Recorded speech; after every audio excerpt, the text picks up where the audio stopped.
Welcome to episode 78 of the Damn Good Friends podcast, brought to you by Movets Outdoors and Shelter Insurance in Westphalia, Missouri. The shield. God. Sorry, didn't time that well. Didn't time it well. Horrible start. I'm off to a horrible start here. We have a special guest tonight, another great American hunter that we're going to introduce here shortly. But first, as always, the views, informations, or opinions expressed during the Damn Good Friends podcast are solely those of the individuals involved and are not affiliated with any military or government organization. This podcast is not endorsed by, directly affiliated with, maintained, authorized, or sponsored by any branch of the military, the Department of War, or the U.S. government. The content provided is for general informational purposes only and does not constitute professional or legal advice. And I don't think we're even going to get political today with what we're going to talk about. We're going to talk heavily about coyotes because our special guest today is Mr. James Runner, an Army, active duty Army veteran that owns Coyote Reapers Outdoors. So thanks for being on the show, man. I'm excited to be here. Heck yeah. Is this your first podcast? This is. Heck yeah. We're popping a cherry tonight. Yeah, well, I mean. Well, I'll tell you, man, we're really excited to have you on. We've had some other folks on that are coyote hunters, and I don't think we've had any like serious coyote hunters such as you on the podcast. You actually guide people coyote hunting, right? Yeah, absolutely love it. How far do you go with that typically? To be honest with you, all over Missouri.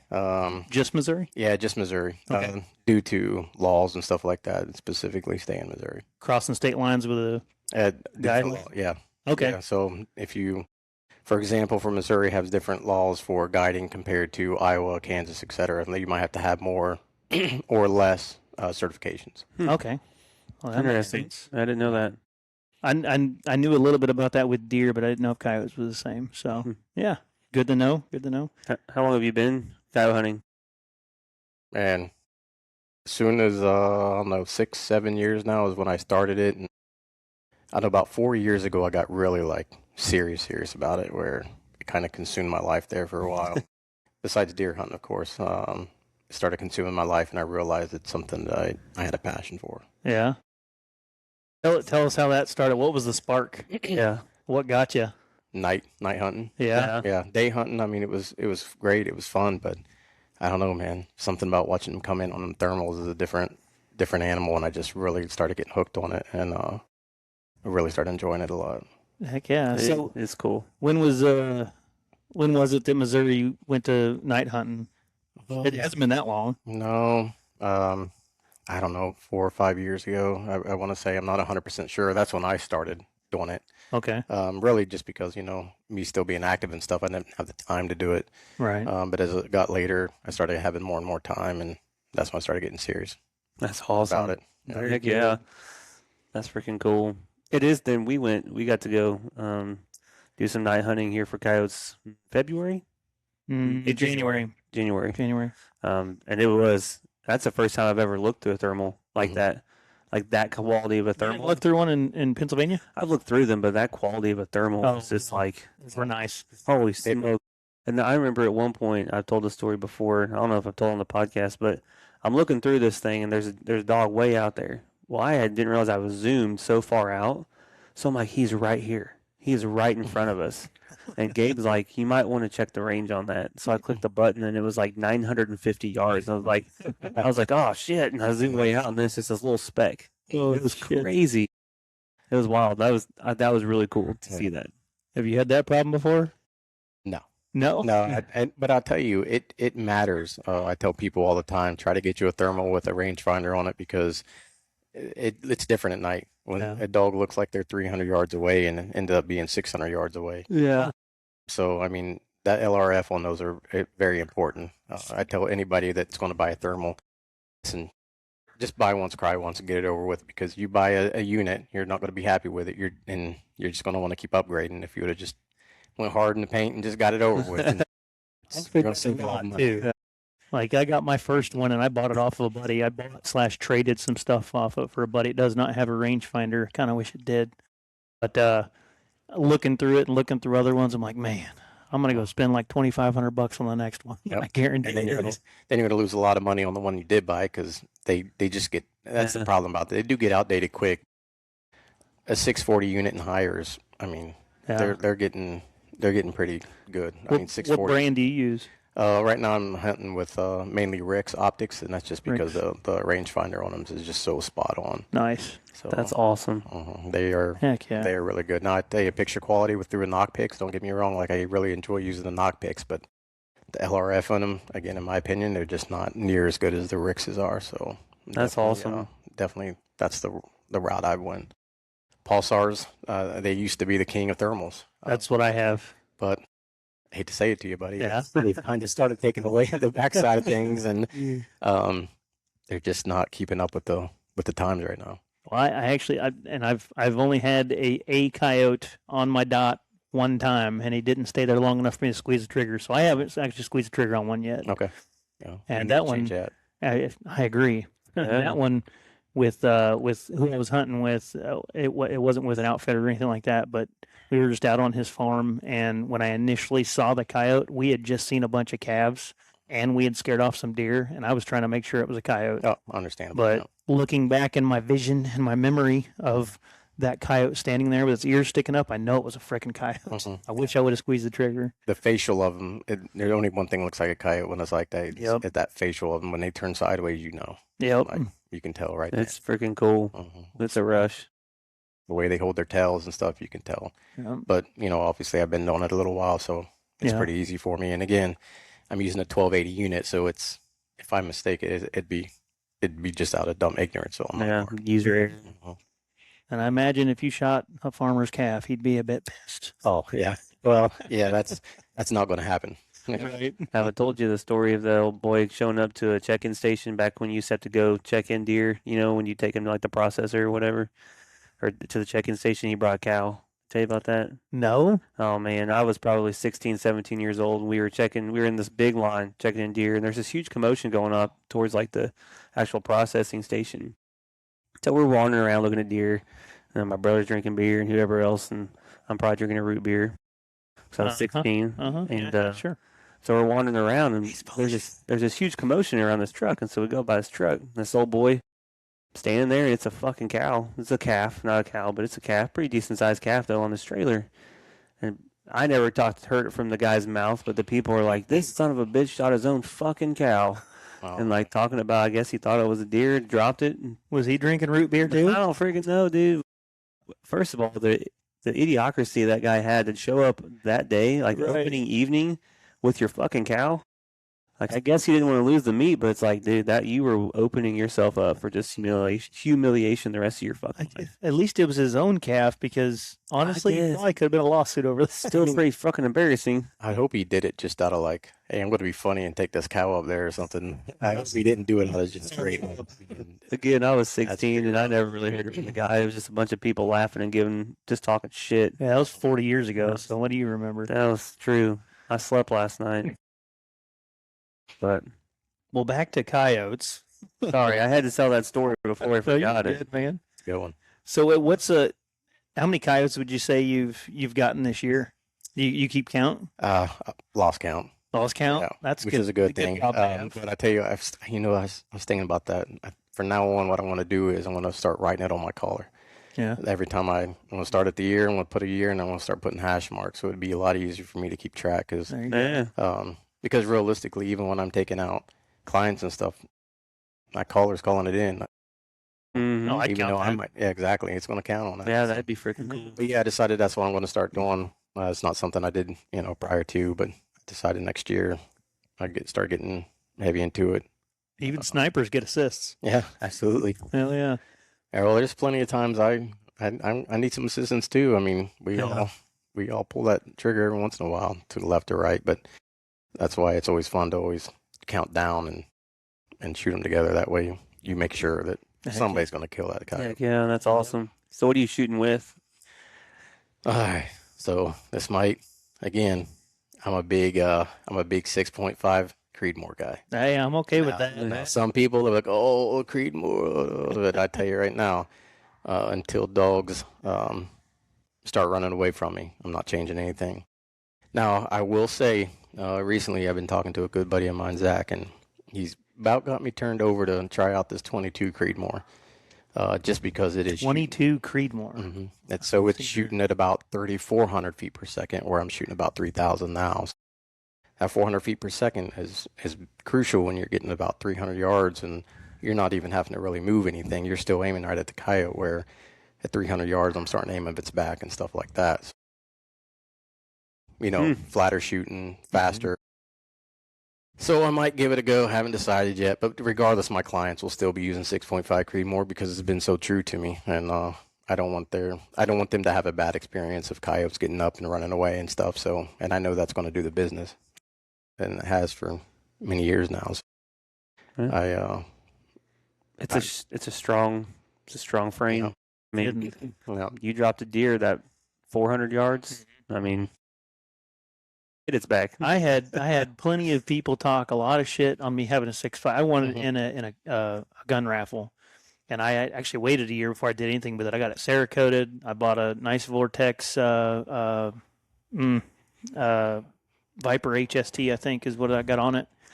And I got it sighted in, and my first deer I ever shot at it with it was 400 yards, and I thought it was uphill, and I thought it was further than that. So I aimed at its back, and I hit just under its back, but blew up both lungs. So she dropped, and I don't care what people say about it. It's a good rifle. It's shot placement. That's all it is shot placement. People that got up and ran away, it's because you made a bad shot on it. You just don't admit it. That's how I feel about it. But I'm shooting 105 Blitz Kings out of it, and it's nasty. Hell yeah. That's all awesome. So when you take someone coyote hunting with you, you typically have rifles for them then? Yep, they have everything. I have everything for them. Gotcha. They literally get to come, point, shoot, click. That's it. Yeah. That's awesome. And they experience. They get, for one, they choose me for a few reasons. One, do they want to get into it? All right, is it something that they're going to enjoy? Two, they might not have the money to be able to go and do it, right? Because we all know thermal setups are not cheap. For sure. 3, do they want to get that high end of one? Well, hey, before I go spend this money, let me get with this guy and I can actually go put my hands on it, go hunt with it, see what the dogs look like through it and stuff like that. And then kind of just go through there and do it that way. So there's and then of course there's just some people like the farmers. Sometimes they just want to go to see what it looks like. Okay, I want to see what this is looking like. Can they make sure that this is not a cow and that this is a dog? And then once they look through it, they're like, oh yeah, you're golden. Shoot whatever just make sure you don't shoot. He's selling me a freaking thermal right now. I know a guy. So would you say? I mean, talking about pricing, then, if a guy didn't want to spend the money on that, like how many hunts could he go on with an outfitter? Not even you need to put yours out there, but how many hunts could someone go on for the price of a thermal and a rifle? A lot. Like probably several weekends in the wintertime. Oh, probably. And just not every weekend they want to go. Okay. I mean, it can get very pricey. Yeah, don't ask me a price. My wife will probably listen to this. Those cost you how much? Yeah, I'll just say it's up there. But you pay for what you get in a thermal. Right. And that's all there is to it. And like I said, it's a buy once, cry once thing. And the good thing about it is, you get these higher end thermals too. They come with a good 5-year warranty. So, you got it for 5 years. You spend the money. It's going to be good for 5 years, especially like me, where I'm using it a whole lot. Now, if you feel like you're going to get to hunt maybe 10, 12 times a year, just get a mediocre, scope. Don't go out there and get crazy with it. But if it's something that you can tell that you're going to enjoy, you're going to just go ahead and put the money into it and enjoy it. And that's all I got to really say, Heck yeah. No, that's honestly that and we hunted with some guys from Silent Pursuit Outfitters. It was a veteran hunt that my brother-in-law won that we just got to kind of tag along with him. It wasn't long after my surgery, so I couldn't really hold a rifle anyways. All right. But that was kind of the same thing Gabe was saying. You're gonna buy something that's gonna be really expensive, but as long as you're using it, you're gonna be really happy with it. Absolutely. And he deals in them as well, and he's a salesman as well. So I'm sure before too long, one of you guys is gonna nail me. Yeah. Well, I don't actually sell them. A really, really, really good buddy of mine does, and I'll put out some codes and stuff like that. But he gave me a code just for this podcast alone. It's going to save some people money if they want to buy one. So we'll do that at the end or whatnot. Heck yeah, that's So we awesome. can hook some people up that way. Yeah. And That's I got freaking cool. I got an ammo code. I got a bunch of people to help out people, specifically what I shoot and stuff. And That's really cool. yeah, but we can obviously do that towards the end Yeah, and hook some people up. that'll be good. So were you excited whenever the thermal season extended? So that's actually what got me kind of started into this. 2 months out of the year wasn't really beneficial, Mm. Man, you'd be constantly busy if that was all you were really hunting. and then I couldn't enjoy it myself. You know what I Right. mean, Mm-hmm. and it just wasn't, it just didn't make sense then. But I think it was like June. Actually, I think it was when they finally approved it. It was what, May, June timeframe. But as soon as they approved it is when I'm like, it was already in my mind, hey, this is what I'm going to do if they approve it. So as soon as they approved it, I put in my LLC and did all that stuff. So that way, I want to be first. I want to be one of the first ones in Missouri, Mhm. right? And I wanted also to be one of the first one's in my area. That way, somebody's like, well, somebody's already doing that here, right? Mhm. So it's already kind of claimed a stake in it. Right. If that kind of makes You had a sense. good strategy to make it legit. And being 9 months out of the year, I mean, a lot of people, and you'd be surprised. Wives that reach out to you, hey, I wanna get my husband to hunt for our anniversary. He's been That's talking cool. about it, wants to do it, etc. Right? Birthday gifts, That's you freaking name awesome. it. Like people will I'm reach gonna out to you. make my wife listen to this now. Yeah. And it's cool. Like, and actually, I just had my last one was a couple. They were doing something. They actually came from that Air Force base. Whiteman? Yeah. Whiteman. Actually came from Whiteman. That's awesome. Came all the way down, and they did it together. That was something Hell they yeah. could do, and I was like, that's cool. Yeah. Just as a date, or was it like an No, anniversary it or was something?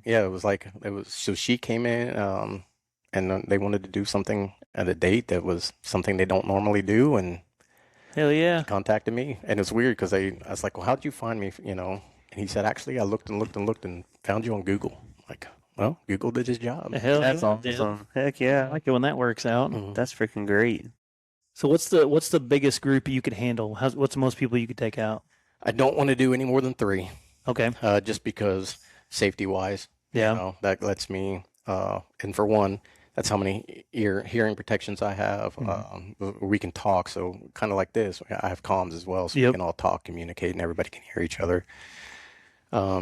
2, I don't want to do more than that, just because, like I said, more of safety than anything. And when you get more people in that too, it'd be a little bit rough to communicate and make people understand a lot of stuff. Yeah. But the main thing is safety. But like I said, I got the tripods for 3, thermals for 3, guns for 3. I mean, they're set up, and when they come, they're gonna be they know that they're gonna have a good time. Heck yeah. And that's one thing I do guarantee. Like, listen, if you don't get a shot at a dog, if you don't, then don't worry about it. That's on me. We'll reschedule you some other time. Does Because that happen very often with you? It hasn't happened yet. Nice. Knock No, on no, wood, it man. hasn't happened yet. But the thing about it is they're so unpredictable. Yeah. That eventually it's going to happen. There's many times that I've went hunting all night and I haven't called one, and it happens. And I know eventually it's going to happen, Mhm. but knock on wood, it hasn't happened yet. That's Right. awesome. Well, don't put Brother Bill in those comms. He'll scream in your ear all night. He's going to listen to this podcast and he's going to laugh. But we went and did that one hunt, and Brother Bill's on these comms. But you can whisper into him like, "Hey, we got him turned You up can pretty hear high." just fine. He talked like we were trying to talk without comms on. Oh yeah. Was his quiet? No, I I don't remember know. it being loud. We kept saying, "Bill, be quiet." We're actually trying to hunt here too. You're scaring them all away. And yeah, they're actually pretty good too. They do very well. They're not really good at like separating, but I don't want to be separating from them anyways. I'm always right there. I mean, I Yeah. can touch all of them at any time. Realistically, what they do, they're clear like this. You'd be surprised. I was actually kind of surprised when I got them. You That's hear that? awesome. We got some good podcast equipment. Man, thank Can you believe it? Dennis Fix, Shelter. Shelter insurance. The Shield. Well, they did good, and this sounds really good. Heck yeah. If you could, I don't know if you listen to any of our podcasts, but this Mhm. started with a $170 kit off Amazon because we were drunk one night. Wife said we couldn't do it. We said we fucking can, and we'll show you. Mm-hmm. And then we've blossomed into this now, having really nice. We actually have 2 sets of podcast equipment. So we have a mobile set Nice, too, so we can go remote. It runs off a battery. nice. Now you So, know me. Yeah. Could have came to me, huh? Yeah. Okay. We definitely could have. It's like having people in studio. We want to treat them to a dinner and like show them a good time, But Yeah. We are developing the mobile set. That's still brand new, like a month old, maybe 2. But it grows. It's pretty cool how it takes off. No. Well, if you guys try to get a hold of me in deer season, it's definitely gonna have to be remote because Hey, we can. Shit, ours might be too. We can do it straight to your phone while you're in your deer stand. but well, I don't know about all that, but Put you an earpiece in. We can get it. Yeah. Hey guys, for sure. Actually, guys, shut the hell up. There's a buck walking in. I like it. Shit. That's freaking. That's what I mean. I think that's what it takes too, though. If you're guiding people, you got to have that good quality stuff. It shows them that you're serious about it too. Absolutely. You know. And again, I want them to enjoy it. And if I didn't have real good thermal equipment, would they enjoy it? Probably Right. not, because they really couldn't see what it was. I want Right. them to know. I want them to feel confident. I want them to feel like they're getting the best equipment out there. And they are. That's all there is to it. Good equipment makes people want to tell their friends about it. I think it helps grow. Yeah, absolutely. Word of mouth is huge in this world. I think, especially in that community of hunting. It's everything. Yeah, absolutely. Do you have any partners that assist you when you take people out? Nope, not No? when I take people out. I mean, I have hunting partners, like we'll go out. But as far as anybody that assists me, no, I've never had anybody assist me. Gotcha. Is it something you're looking for? Not right now. No. I mean, don't get me wrong. If somebody were like, "Hey, man, I just want to go out and enjoy it," and blah blah blah, like, then absolutely, I'd tell them to come on. But it's Yeah. because it's more like again, you're Less to worry about. yeah, less Okay. to worry about and more Gotcha. of purposes of that. You start adding more people to the mix, and then realistically, if I have that many people, I only have so many seats in the vehicle too. So Right. and Yeah. plus, I really like to, when I'm taking people out, and it's just, if you have somebody who you're going to talk to. Mm-hmm. You're going to talk to that person, right? And then you're kind of ignoring the people that you're taking out. So I just try to really focus on the people that I'm taking out. You're making it a good experience for Right, them. absolutely. I And got know them. I think it's very important to get to know them. And I question, I want to get to know the people that I'm taking out. Like, For sure. what are their backgrounds? What are they doing? What do they like to do? Mm-hmm. And yeah, that's part of it. That's something I notice on like some of the fishing trips we've gone on. I'm not going to name any company names, but there's been one or two of the captains we've gone with that weren't very personable, and they didn't really connect with us. I wouldn't go with them again. No, I agree. So that'd be the same for going out coyote or any kind of hunting, honestly. But then again, like James is saying, we've had some captains that we're going to use again, Mm-hmm. because they were so personable. Like, we built that relationship with them, and we're like, man, we're friends now. Like, we're going to come back and do this again. Absolutely. Or we're going to send our friends down to you to, Yep. you go fish with them or whatever. Oh, speaking of which, shout out to Pat Sykes. His girlfriend bought him a fishing trip to Louisiana Blue Water Fishing Charters that we went to a couple of years ago. And they went down there and caught some monster triple tails. See? Triple tails are freaking delicious. I don't know if you ever had them, but man, that's a good eating fish. Like butter. Oh yeah. It's about who you know. And that's the crazy thing about it, is it's connecting with people. I got a really good guy down in Texas. I told you I went down there and deer hunted with him. He's absolutely amazing. He owns an awesome outfitter. And it's all about the connections, is how we met. And now to me, I consider him a very good friend of mine. That's awesome. And anytime anybody, hey, where can I go kill hogs at, or where can I go do that? Obviously, I send him straight to Matt, because his outfitter's awesome. Would you consider him a damn good friend? A damn good friend, yeah. Oh, right. That's what I was getting in there. So how would you, now that we've touched on that, how would you define the ideal damn good friend? I think somebody's got your back, somebody, I tell you what, think about it this way. If you're sitting in the hospital, if that person check on you, he's a good friend. Okay. If they don't check on you, you're not that much of a friend, are they? I get you. So- I like that. I am sorry I didn't reach out to you about your shoulder surgery. You're a dick. Yeah. Sorry about that. So, when I had my, I had a stroke and carotid artery shit. dissection. Yeah. Son of a gun. And I had a lot of people reach out and ask my wife, hey, is he all right? And that kind of tells you, people come to the hospital I didn't expect to see and stuff like that. Mhm. It just, it opens up your eyes to know that, okay, these people are my friends. And it'll change the way you think about people. And that makes me think that I don't even know what show this was. There was a TV show. Father passed away or something like that. Damn good friend heard about it, and it was states away, and just randomly showed up at the doorstep. And guy's like, "What are you doing? The funeral's not till next week." He's like, "When you're a friend like this, you show up." So, Absolutely.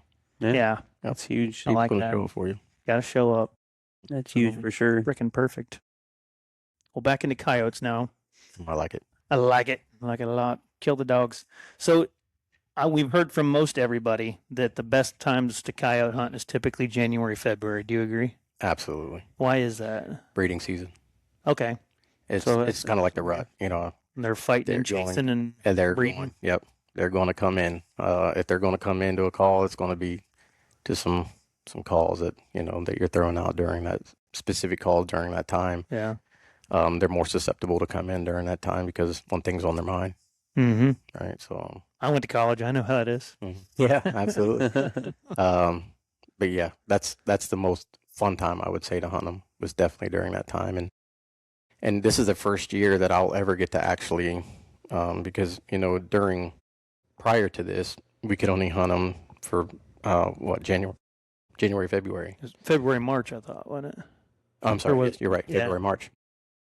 So now that we have 9 months, when they think how fun it's going to be also when they get them hay fields mowed and you can get to go Yeah. out there at nighttime now, it's going to change because them pups are, they're out and they're roaming around. They're going to see a whole lot of dogs during the Mhm. summertime now that we're not used to seeing. When are It's the gonna be pups cool. typically coming out of the den after being? 12 weeks is what they say. Once they're born, they have about 12 weeks before they come out. It's like midsummer probably. At least that's when and then they say, this is all, this isn't coming from me. Yeah. I don't. We're in New or anything Jersey like here. that, right? But I want to say it's like 11 days they open their eyes, and then about 3 months. I mean, they'll take them out here and there, but as far as like, Yeah. hey, let's go out and explore and this and that. So you're looking at like something. June, Yep. Which is early gonna July. be right then when they're mowing that. Okay. I think that's fun. It's going to be new territory. Yeah, So it's gonna be different for you. Yeah. I want to talk about the summer because we're coming into it, and I want to learn some shit from Oh, what yeah. I'm going to do this summer. But Send it.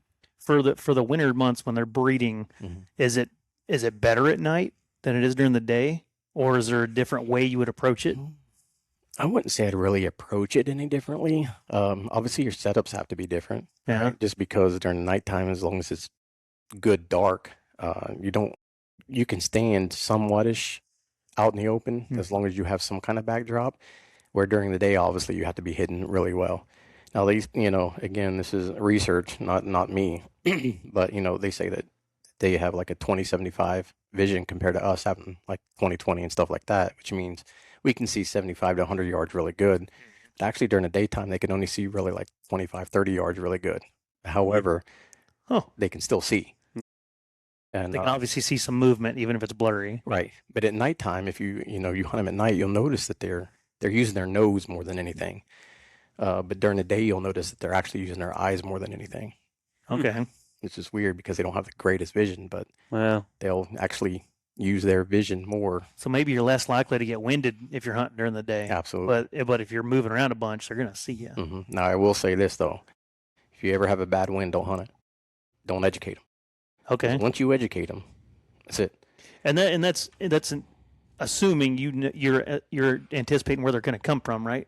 And that's the one thing about it. You can never really. Right. And that's unfortunately, you hear people say, "Well, you don't know where they're going to come from." Well, you have an idea, Yeah. right?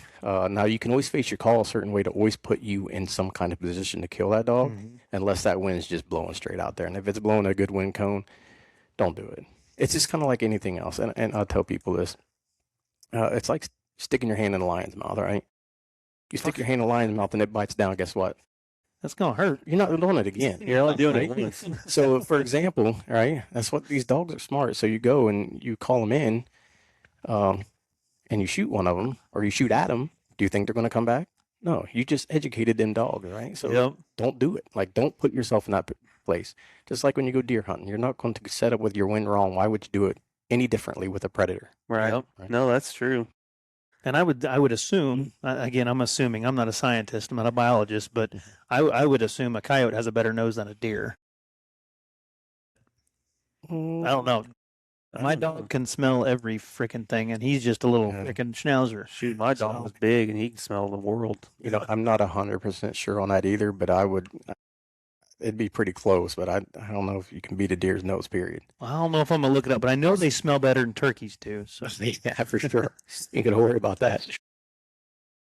That's science. I have this spot out here in the old Gasconade River bottoms, and there's a big, what they call it a lake ditch. They've dug it out, and there's cornfields all around it.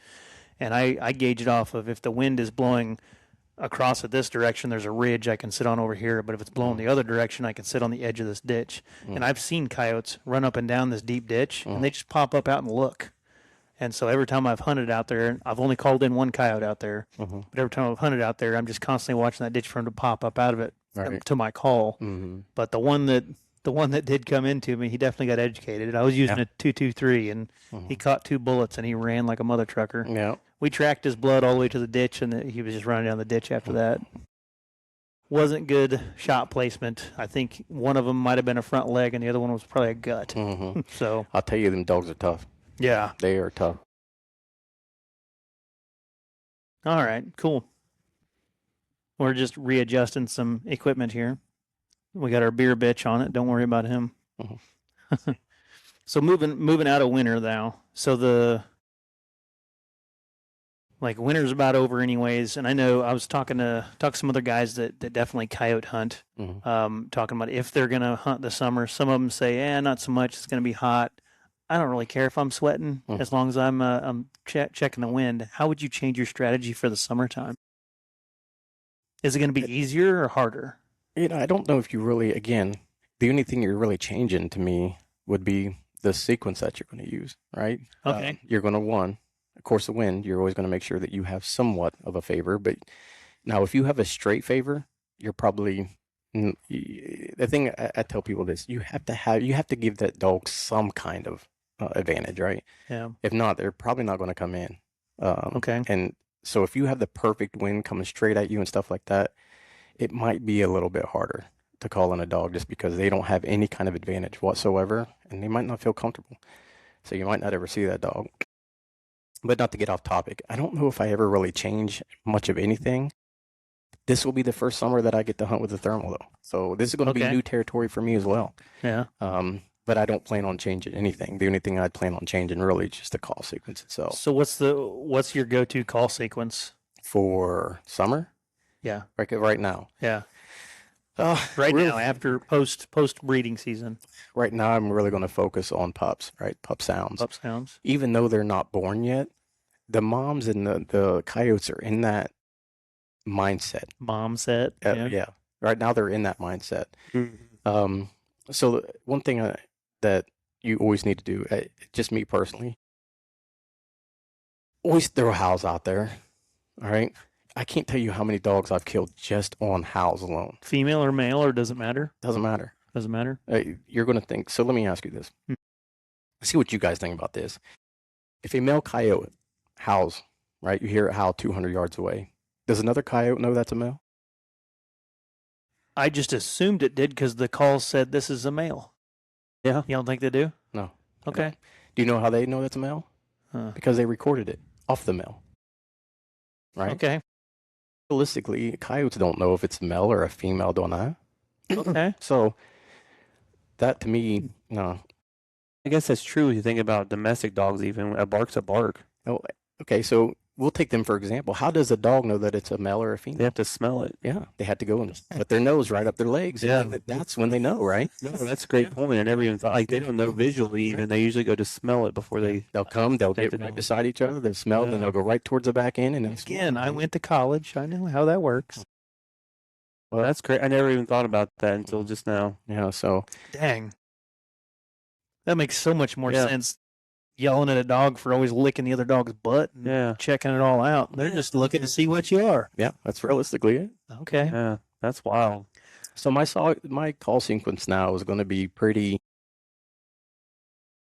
much the same. However, it might be different vocals, but it's going to be the same sequence, if that makes sense. So I might start out, usually I try to start out with maybe like a rabbit or something. Actually, Goody Woody's been really, really good to me. Goody was someone Bruce said he was using that. What kind of call do you use? Foxborough. Foxborough. That's what Bruce had too. Yep. Yep. Yep. That's like the go-to right now, isn't it? What, Foxborough? Yeah, It is the go-to. it is the go-to. Yeah. I've tried Lucky Duck. And again, it'll work. Mm-hmm. You know, everybody has their preference of things. My preference is owning both and using them both out in the field. I decided to go with Foxborough. Now, I'm not sponsored by them whatsoever. Not sponsored by MFK. Not sponsored by. But you'd accept that Maybe. if they wanted to sponsor you. Oh, absolutely. Absolutely. Yeah, absolutely. But I've used it enough to know that what works for me. Yeah. And what works for me is the sequences and stuff I'm about to give you guys and stuff like that. So I feel like I've killed a lot more coyotes using the Fox Pro for sure. How many different sounds do you have on your Fox Pro? Because it's like you can download more of them, right? Mm-hmm. And you purchase them when you download? Mm-hmm. Okay. I will just say that it's over 1,000. Damn. Okay. Wow. Yeah. I should have brought my call up here Yeah. to show you. Mhm. I don't even know what the brand name is on it. Mm-hmm. It's a megaphone. It's a stand, and it's got a thing hooked to it that I got a remote for, and I got a list of numbers I can punch in, and it makes the calls. But it sounds good.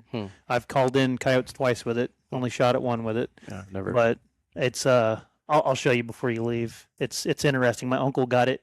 I got an uncle down in Alabama. He buys pallets of stuff that's been lost in the mail, and he sells it. This was something he had on his pallet, and he didn't know what it was. So I took it and Shishong. Yeah. Probably came from China. Yeah, it was probably not Timu, but probably Limu. Yeah, Limu. The emu. Yeah. I used to use the old Johnny Stewart recorder where you used to have a cassette tape, put the cassette tapes in it, and you'd have to run a wire in the speaker out, and then run back, press play. It was wild. That's pretty. Yeah, look back at it now, and I'm like, yeah. But that was before night hunt was ever a thing. Calm her down. This was honestly that. Oh shit! I don't know, 15, I don't know, 10, 12 years ago. Dang. Okay. Mm-hmm. Well, So you're probably in your 40s, right? Yeah, 43. Just technology has come a long damn ways, and that's what we talk about thermals and bows. Mac just got an RX-8 for a really good price, but every year a new thermal comes out. Every year a new bow comes out. Yeah. It's top of the line, and the price goes up and up. And honestly, buying sights for them or for your bow or anything like that, there's always something better. My wife doesn's listen to these podcasts, so I spend a lot of money. I'll make sure she hears this one. Yeah. How much you spend today? Close to me figures. Almost bought a thermal. Most. Yeah. A cheap one. Next but, year. you know. Next year. Next year. Yeah, that. I tell you, Made at for a least wedding too this year, so I got to be a little more budgeted. save the money. Save the money and get you a 640 at least. 640. You'll thank me later. Yeah. Even though 384s, I tell you, some 384 units are getting pretty good too. But save your money and get. And what's that? So, just for people who are listening, what's the number that you're using? That's just your resolution. The resolution of it. What'd you say you shoot? 1280. 1280. That's more than what we record at. It's a Rick's DBH12. It's really. Heck yeah. And I've looked through I've owned every single thermal. It's, knock picks, Rick, stuff like that. And don't get me wrong, I love the clarity of the knock picks, stuff like that. But just the Rick's LRF system, like me and my buddy Daniel, we went out and shot, tuning our guns. When I first got it in, and he got rid of his knock picks, he's like, "Oh man, I want to go try this pulsar," and so he ended up getting it. Absolutely hated it. Oh, He ended up hating it. Anyways, luckily it's my first. So we went out and we sighted it in, and it was like 5 out of 5 times at 600 yards. It was Wow. It literally, I have a coyote probably the size of like a possum. It's really, really small, but I bought it because I wanted it small. Aim small, miss small. So I shoot this thing, and he said, we went over there. He's like, well, if we hit this, we're tuned in, right? We're dialed in. And the first shot I shot, and you just see it, and it actually knocked the thing over. And I'm like, well, guess I'm dialed in. Yeah, no doubt. But yeah, it's an amazing unit. And the DVH6 isn't far behind it. I mean, the clarity of that is pretty impressive too, but it's just the LRF system in it. They have it, Rick's has it figured out. And it's also cool. They have a green laser into them as well. So you can, after you shoot a dog, you put the green laser on it. That way you're not looking for it out in the middle of a field. Just go straight to it. Well, that's freaking cool. Like it's a streamlined laser. You can, okay. So what's, you said LRS? LRF. LRF. Rangefinder. So that's the rangefinder. And then what's the DVH stand for? That I don't. That's just the model number. Just the model number. Right, Okay. right. All right, gotcha. But the LRS is a LRF. LRF rangefinder. finder. Laser rangefinder. Okay, that makes sense. Damn, get your letters together, Dude, man. we threw out, no, but we threw out numbers and letters, and my math's not good. Math ain't mathin'. My math wasn't mathing. Well, Oh, I wrote a bunch of these I got numbers it now. down. I'm going to look all this shit up eventually, anyways. And then, like I said, I can send you everything. You Yeah. can just ask me. Okay. I'll send you everything you guys need to know. And like I said, my buddy, he'll take care of you guys too. Like he's so amazing. And you ask him any question, he'll be able to answer for you. And if for some reason he reaches out to me and he'd be like, hey, blah blah blah blah blah. Like, hey, yeah, this and that, because he knows obviously I've been running all these optics. Yeah. Heck yeah. Where's his shop at?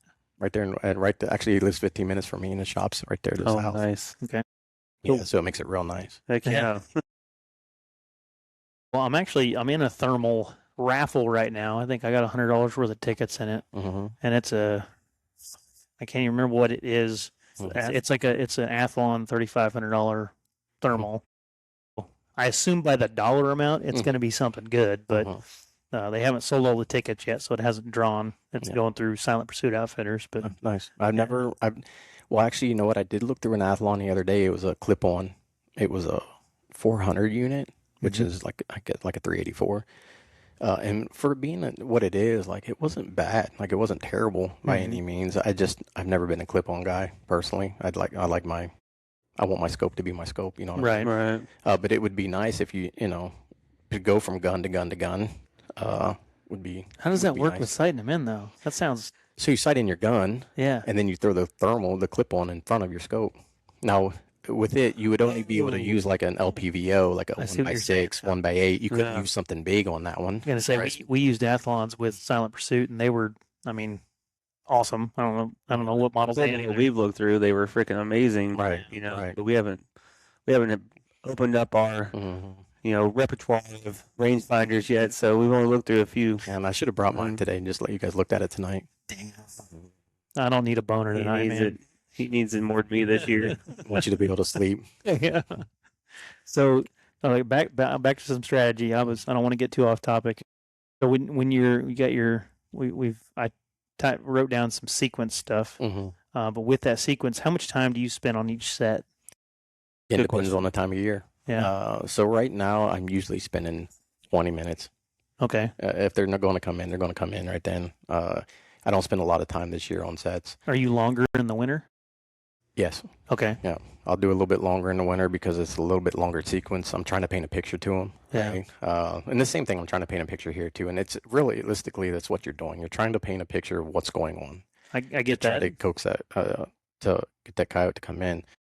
But it's a shorter sequence. There's not a whole lot to throw at him right now. Yeah. You have a rabbit, you have some howls, you have some puppies, Mm-hmm. and then you have some fights. It's literally all you can really throw at them right now.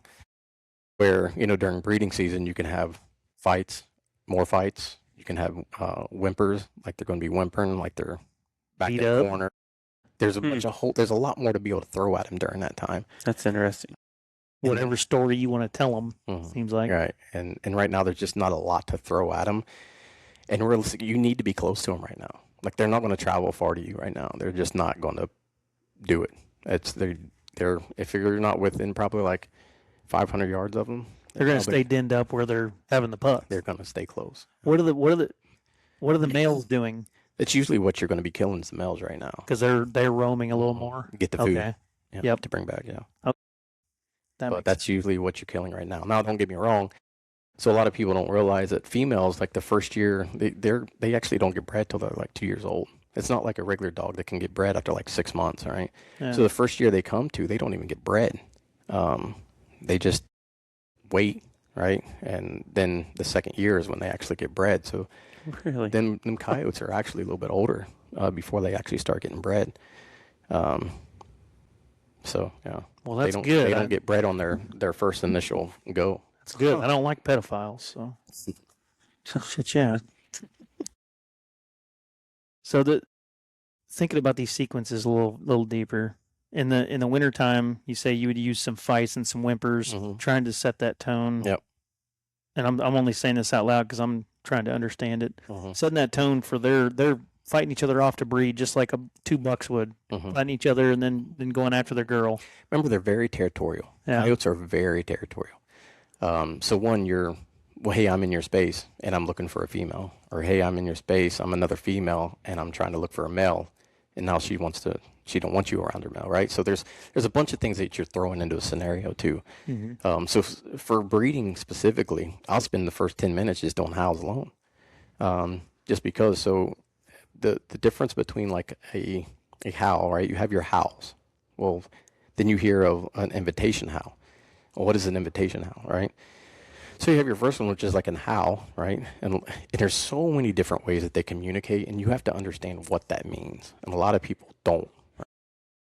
But again, it's getting out there and learning that. Where an invitation howl is a set of howls that last, 3 or 4 call sequence. So for example, if I throw a howl out there, that's a howl, right? I don't care if it's a little bee howl. I don't care what kind of howl it is. It's a howl. Now, if I'm doing a little bee howl, little bee ready howl, hot little bee howl, sexy little bee howl right behind it, now I've just made an invitation, because now I'm throwing a bunch of different howls out there in a sequence. So that's what they consider an invitation howl, right? You'll hear coyotes. And you're saying just like different tones, different levels. Yeah. And the thing about it is you can actually play that same one. Like you can play like Come Here Lonely Howl. That's like one of my favorite howls, right? I've killed a lot of coyotes off that howl. You can play that one 3 or 4 times in a row. That's what made it an invitation howl. Before that, it was just a howl. Gotcha. I'll be dang. And like I said, when it's breeding season, I'll play 10 minutes of that. I'll play like a howl. I'll wait a minute or two, play another howl. Minute or two, play another howl. Minute or two, play another howl. Then I'll get into a sequence of things like, okay, now I painted that picture. If there's a female over there, now is when I'm going to start doing like cornered hottie and stuff like that. Now they're backed into a corner because now that male's found them, right? Or a female's found them, getting ready to fight, right? So then I'll play a couple like sounds like that. And again, you're painting that picture to them. And then I'll do like a girl fight, maybe. Oh, another female got to it. So then I'll follow it up with a female fighting, right? Okay. And after the female fight, might go straight into like an all-out fight where, oh, now other coyotes are involved in it. Now they're all going to it and throwing like some pound town at it or some table scraps at it or whatever it may be. And yeah, and then That's how you get everybody out there to fight. and if they're not going to come by then, it's time to move. Who created these names? But they're awesome. That'd be Tory Cook. Yeah. FK sounds, yeah. He's what he's got going on and the sounds that he's producing is money. Like I just like the don't get me names wrong, of it. When you're like going to Pound Town, we got Quarter Hottie, we got the Bubbles. He knows what he's talking about, man. Bath Betty, like freaking discuss. That's a good one. Maybe Tori will hear that and call it. Yeah, I'm telling you, I could come up with some names. I'm witty, but man, I like it. It gets me going. It's fun to hear as a story when you're explaining. You're like, oh, I backed this call up to this call, but you just named them, and I'm like, man, seems like I can't talk about that in public. Awesome. It's awesome what he's got going on. And the same thing, like, again, I'm not being sponsored by them or anything, but I tell people all the time, like, especially beginners. So Tony Tebby, he also has some sounds out there that are actually already put together for you, right? And I really like to run those. So I got a few of them. When I have clients, I like to be able to push a button and pay attention to them and what's going on, right? So that helps me a lot where I'm not having to keep continuous look at my remote, seeing what's going on and stuff like that. I can really focus on them. So if I get like 3 clients at the same time, a lot of times I'll end up running Tony Tebby sounds just so I can focus on them a lot. But if I'm usually hunting myself, I'm usually hunting with MFK Fox Pro sounds. But Tony Tebby's got some really good sounds out there. He's got a Hammer Time 2 out. You play it during, and it's, I think it's like 17 minutes or something. Tebby? Yeah. Well, it seems like, too, if you're by yourself, that's your time to create your own rhythm. You can put your own sounds together. So then you know, hey, this worked great, this didn't work great. So when you do have clients, you kind of know your pattern already. You don't have to waste as much time. And the good thing about it is, like, in my remote, I can have up to 50 presets. So nice. my remote's already like, and I change it. I'll change it throughout the season. Okay, I'll literally get rid of them. And then I'll start all over when it comes. Like right now, my remote has like so many, I think it's like 17 calls just because that's what I'm running for the next 5-6 months, right? And then as the time goes more, then I'll start adding some more like rabbits to them, stuff like that. That's more sounds of other things. But that way I'm not getting overwhelmed because trying to go through 1,000 sounds, you know how hard that is. Oh, yeah. When you said 1,000, I'm like, there's no way. I'd get overwhelmed. It's like, I don't know what I'm doing if it's right or not. I'd sound like Busta Rhymes out there. They're just just trying to push all the buttons. Yeah.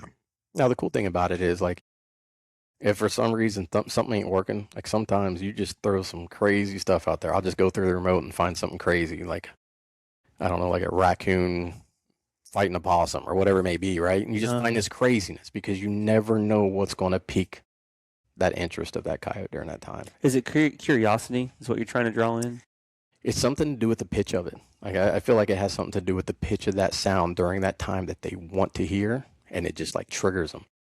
Okay, think about this for example. All right, say you have a baby, right? Baby's put to sleep.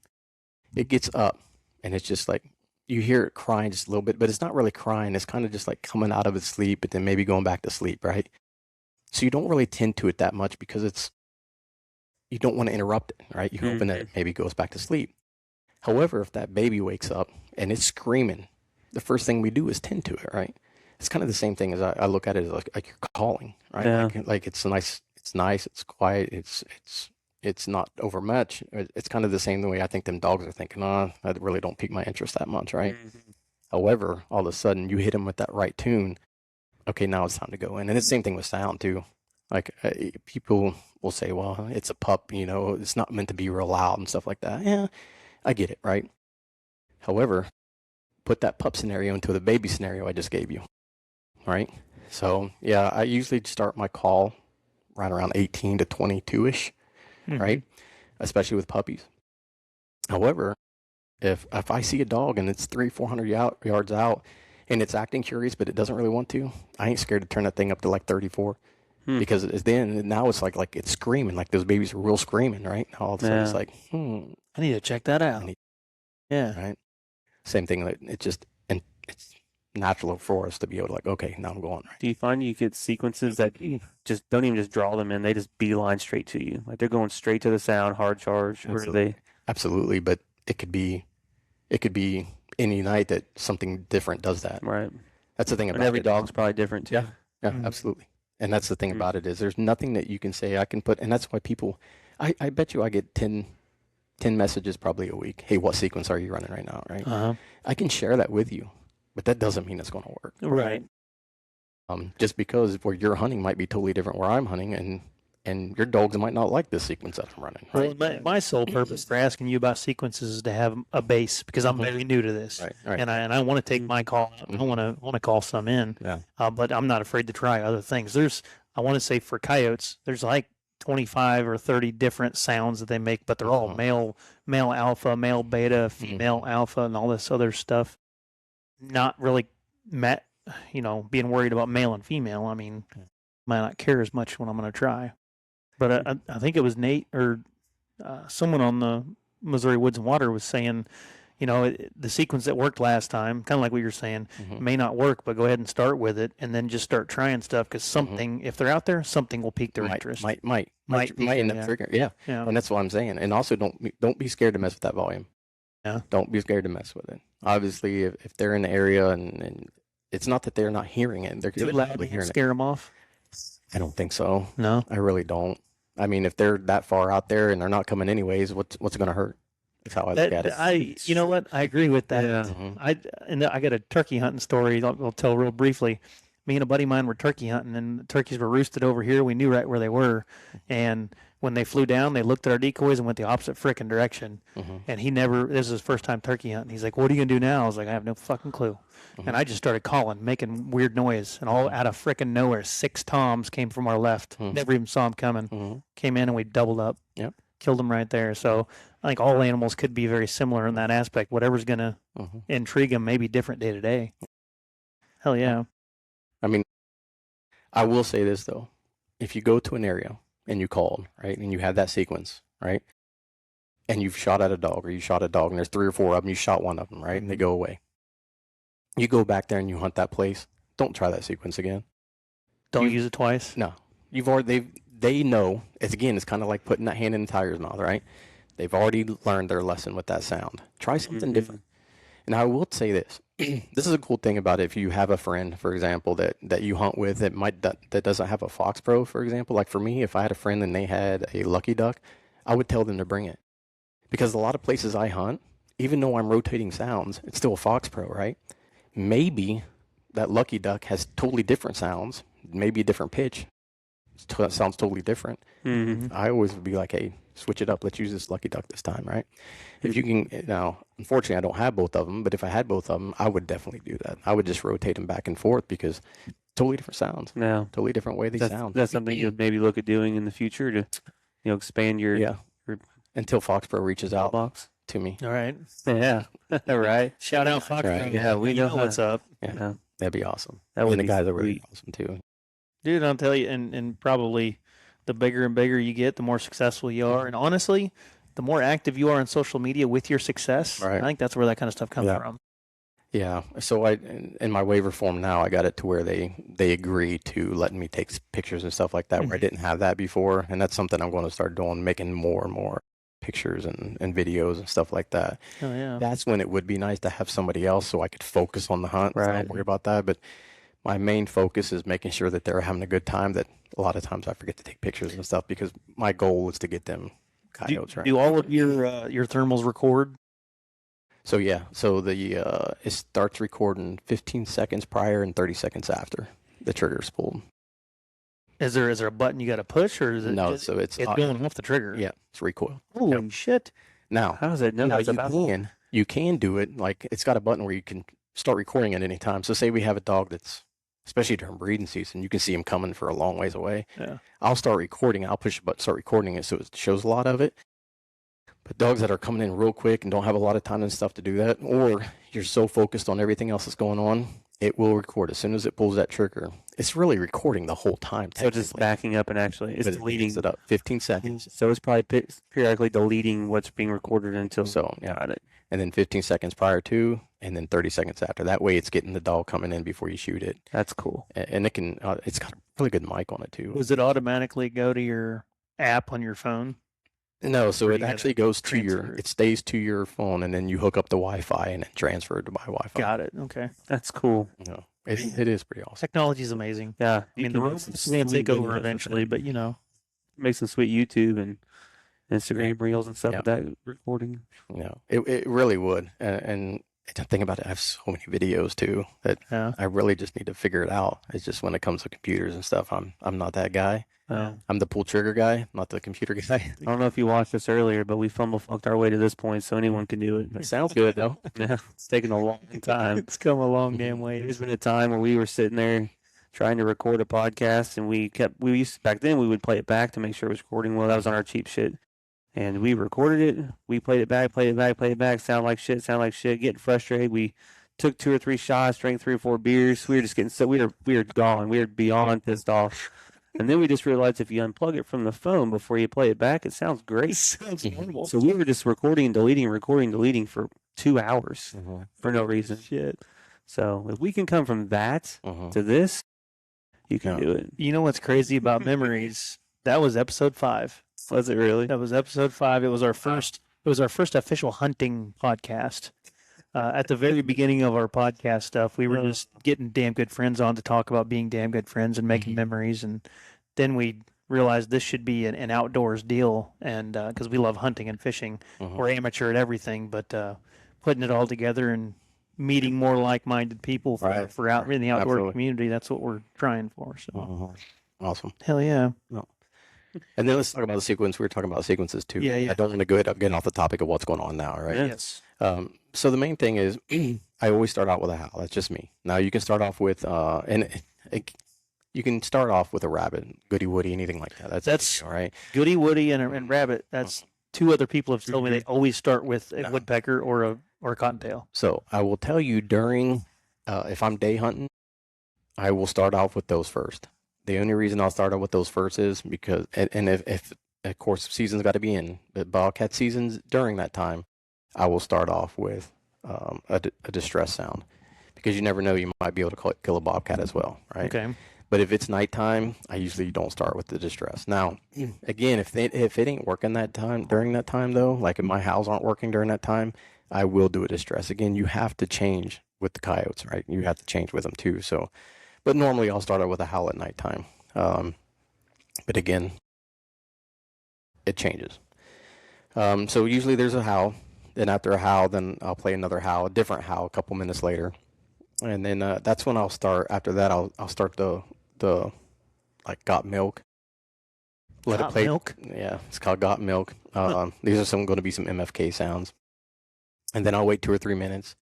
Then after got milk, I'll hit up like birthday pups. Now there's different kind of birthday pups. Just pick one. All right.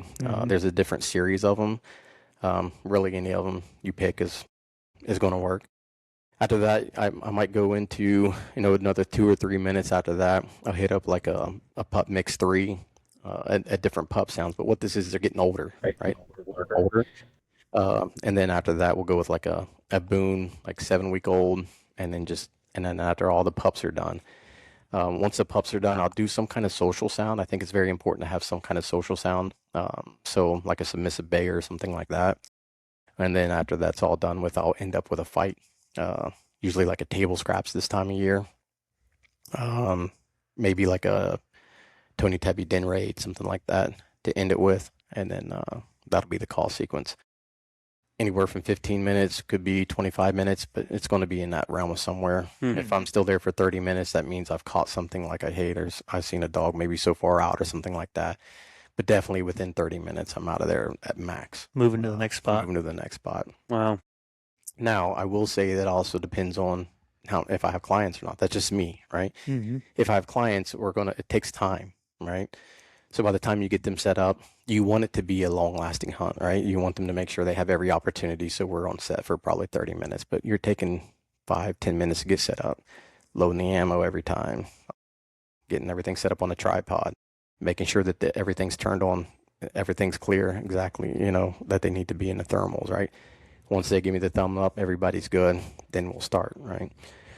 So it takes a lot longer time, obviously, when you have clients, because you have to make sure that everything's legit. Because at the end of the day, if something were to happen, that's not on them; it's on you, right? So right. Heck yeah. That's kind of like my sequence now is mainly focus on pups because that's where their mind's at right now. Even if they haven't given birth to them yet. No, their mind's thinking about it though. Yeah. Okay. Now a lot of these females, it's crazy, but there might be a female around that's still helping out. It's crazy. What do you mean? Like, so you might have a secondary female that's not like she's too young or whatnot, but she might be right there helping out. Okay. So in her mind, and at the end of the day, she's a female and she's still got the instincts, right? You don't just get them. It's something that's born into them. Right. It's natural for them, just like big sister. Uh-huh. All right. Well, that's freaking cool. I wrote down a lot of stuff, and I'm gonna remember this later. Yeah. So what's some wild or crazy hunts that you've had, like a lot coming in or some fights happen in front of you? Like what's a memorable hunt that you've been on? I would say this year was, again, you get too many people in the mix, it can go haywire real quick. Yeah. It was me and three other buddies. There's 4 of us, and we had just set up like we were rookies, man. Yeah. I don't know why we set up like we did, but we did. And okay, this is good, right? Was it like a last minute hunt, or was it late? I mean, we kind of just said, hey, we're going to go back in here and hunt, because what had happened is earlier that day we had seen some coyotes, and we're like, we'll come back in here and get them at nighttime, right? Mm-hmm. So we had a roundabout area where they were at. So we got where we last initially seen them, and we set up there instead of we should have changed it. Like, hey, like, we had time. There was no point in rushing it. But I don't know, man. We just set up wrong. There was trees in front of us in one way, and we should have got on the other side of them trees. Yeah. For some reason we didn't. It was just a line of them, and just common sense stuff. Like, it was literally right at the beginning of thermal season. Sometimes your mind's not there, like you're getting back into it. And that's realistically what it was. It was like, hey, that was dumb. But that's when you learn, like, I'll never do this again, right? But it took that, unfortunately. Was it a total failure? Yeah, so 7 dogs came in. Oh. Yeah, so The other 7 side of the came in. trees or what? Yeah, and so then we're shooting through limbs and stuff like that. Out of all of them 7 dogs, 0 of them got the bullet, right? So out of 4 people. No blood, So, no nothing? Yeah, no. So that's what I mean. But it was a cool experience, because we literally, they all came from a house. It was that quick. It just happened. What's the most dogs you've ever had coming in like that? 9. 9 at Nine. once. Holy Wow. shit. It was Were you by yourself? Yeah. Oh shit! Yeah, How many did you that's get? the bad thing about it too.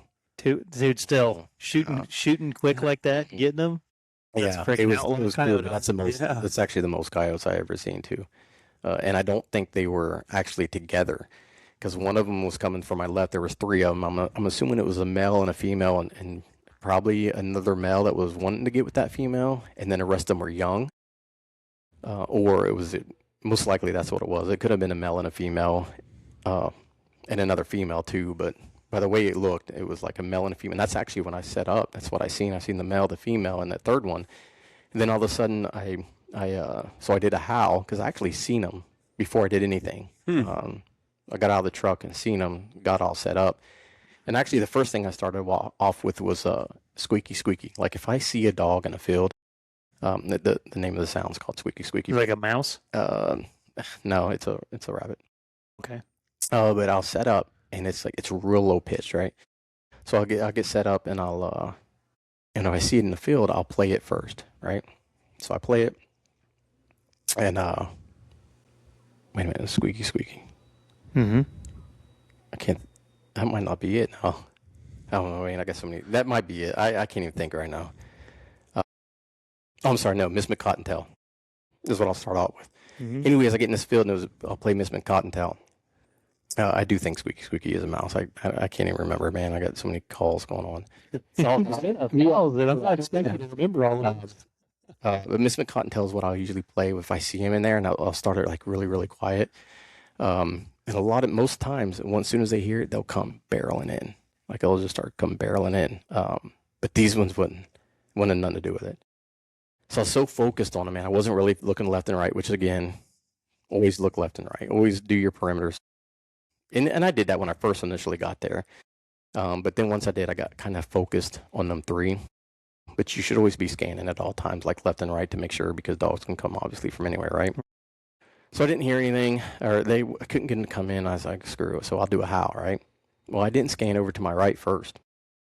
So I did this howl, and as soon as I did, it erupted, and they wasn't 100 yards from me. And they started howling, and they just went off on like a serenade, right?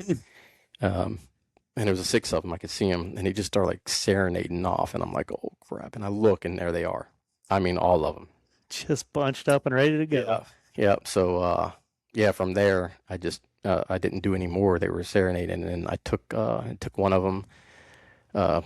The other ones obviously ran. Another one stopped. I got the other one to stop by howling at him, and finally got it to stop, and I took it too, and it ended up being a really, really good hunt. It was a solo hunt. That's exciting, though. Yeah, it was a really good night that night too. I actually killed 6 that night, and it was a good night. I was on dogs were everywhere that night. It was crazy. Yeah. Every time I went and set up. Do you remember the weather conditions? So actually, it was kind of crappy. I do remember it's because it was so crappy because it had rained all day. Yeah. But then it got nice and clear. But however, I guess maybe the humidity and stuff was just so bad from it. You couldn't hardly when the humidity's about you can't see real great out of the thermals. Yeah. And that was what the problem was. You could see them, you can make them out, but I wouldn't feel comfortable probably shooting more than 400 yards at that time. But yeah, it was a rough night. But because I think it had rained all day and it was cooler, it was nice. There was decent wind, which I like to hunt in 10-mile-per-hour winds.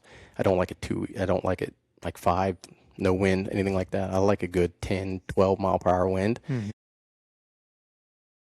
But yeah, it was perfect wind-wise. I assume it's because you know what direction it's going and it's steady enough. Yeah, usually it's steady enough, and they're just like pick up thermals and stuff like that. So you don't have to worry about that. It takes that out of the scenario, right? You know that, hey, if it's not, your thermals are going to go down the bottom and they're going to disrupt everything if you're setting up top, right? Where if the wind's blowing real good, you're not really having to worry about that so much. And again, usually if it's 10 or plus, it's constant. It's not all over the place. Unless you got some easterly wind into it, and unfortunately then it'll swirl. Yeah.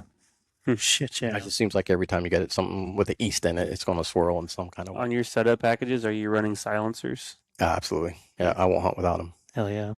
I will not hunt without them. That just increases the price of the shit I got to buy. The thing about it is, when you shoot, a lot of times they don't know where it's coming from.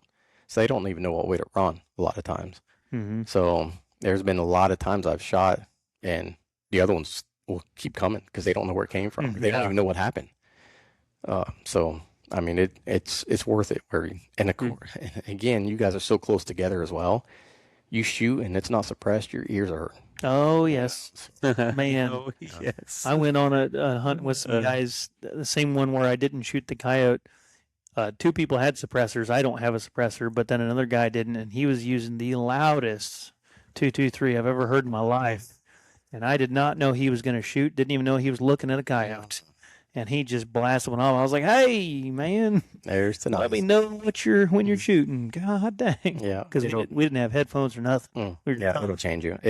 Once you start hunting with hunting with one too, a silencer, you will never not hunt with one. Like it's not even thinking about it. It's not even a process. And I'm strong. Like it was Micah or Nate was saying that because I was complaining about the cost, and they're like, just go buy you a Ruger American, whatever caliber you like, make sure it's threaded, get you a suppressor, get you a thermal, put it all together. You don't got to spend too much. Your most money you're going to spend is going to be on your thermal. Like, okay, I'll tell you, and it's crazy, right? But those American Rugers, when they even first came out, I bought my kids one for Christmas, and them things shoot. Like them things really shoot really, really good. And now they're all like Gen 2s, all twisted barrels, looking nice. But I'll tell you, man, for the price of them, they shoot really dang good. Yeah. Now me personally, I'm a big kind of guy where I like my stuff to be like custom built. One, because you know it's going to perform. And a lot of these barrel companies, they will guarantee a certain MOA if you buy through them. Like, for example, I only shoot proof barrels right now, right? And no, I'm not sponsored by them. Proof, you can change that. Anyways, but I'll tell you that I've never had a proof barrel shoot more than half-inch MOA, right? Wow. They shoot absolutely lights out. But you pay for that, right? So my thing about it is you pay $5,000-$6,000 for this gun. Why are you going to throw a $100 scope on it? That gun deserves a $5,000 or $6,000 scope minimum. make it a killer. Yeah, if you're going to do it, do it. No. Don't spend. I'm a firm believer of your scope should cost at least half of what your gun does. Hell yeah. So you spend $2,000 on a gun, you better spend $1,000 on a scope. That's just how I feel about I it. think that's a great philosophy. It just doesn't make sense to buy. Or That's why I have cheap guns. Yeah. that's all right. Even cheaper scopes. I think my .6 and my 6.5, I bought the equivalent of the gun for my optics. Good. Which I'm a big fan of Vortex, and I know I got a bunch of buddies that are Leopold fans, but Vortex hasn't treated me bad yet. And that's why I've got 4 of them. Both, and I like both of them, honestly. What makes you happy? See, my clarity, and that's I'm just saying, whatever makes you happy is what you should be shooting. I'm like you said, I'm a loophole guy. Like through and through, I've never had one issue with one, not one. I've had people say, hey, you know, they don't track well, or they've had some tracking issues. Guess what? Send it in. Guess what they're gonna do? They're gonna send you Replace it. Same thing with Vortex. I've heard great thing about Vortex. Let me tell you who doesn't. And this is not a positive shout out, but Bushnell does not do that. Dadgummit. It's Bushnell. Yeah. No. You pay for what you. They showed up in I'll Walmart. stick $200 on that guy. Yeah. Yeah, but and Vortex, they do really good with the veterans and stuff too. They got a really good discount. I know. I think it's like 40% off. Loophole does like a 50. What is it? 50% off, I think. Govex or Yeah. You use on that. You can just contact Loophole. You give them all their information, and then you start becoming part of the pro. They call you, and then I want to say they're 40% off too. I would just like to be called a pro. Pro at something. That's something. You know? I do have a professional, a master angler certificate. You do? That's true. From that smallmouth on the wall up there. Nice. That's off topic. Well, hey, while we're going to transition into something else, how about you get us some ice cubes? Do you like ice? Would you be interested in trying a whiskey? Absolutely. For a sample? Let's do it. Ice or no ice? I'll take some ice. Okay. Like mine a little bit. Like it. So on I think we probably started this on our second podcast or so. We like to try and go to different places and find different bourbons or whiskeys to try, and we don't really discriminate a whole lot. But we've grown very fond of weeded bourbons. I don't know if you've had many of them, but this is going to be the Redemption weeded bourbon. It's a blend, 51% corn, It is distilled in Indiana, but barreled and bottled in Kentucky. Makes Nice. it bourbon, you know. But this one's 96 proof, Mac. It's not 100. I'll deal with it. Thank you, thank you. Mac, It's wheat, so Mac's kind of a little bitch. I don't like anything over 100 proof. Oh, that's a block of ice right there. You know, everybody's got their thing. That's mine. Oh, man. Oh, man. Let me see this knife. Sometimes I can't good. see very good. Some good color to it. Yeah. So and I think part of the reason I like the wheated or I've grown fond of them is they're a little sweeter typically. They've got a better aftertaste than just a regular old 110 or 130 proof bourbon, right, Mac? I agree. Or 115 fire shot. Thanks, sir. Guess first. You tell me when too much. Win. There's a story of a good friend of ours, B-Dub, and I don't remember where you guys were at now. It was here. It was for New Year's Eve. And Corey poured a whiskey after New Year's, after the ball dropped. Poured a drink for everyone. It was not meant to be a shot, but B-Dub, they'd all been drinking all night, took a shot of it. It was 115 proof. Proceeded to go straight to the bathroom and make sure that thing came right back out. It was actually E.H. Taylor, Yeah. which is really good bourbon if you don't shoot it. Yeah, I can see that. But let's give a little review on the Redemption. And Here's cheers. to damn good friends Coyote hunting. and Coyote Hunting.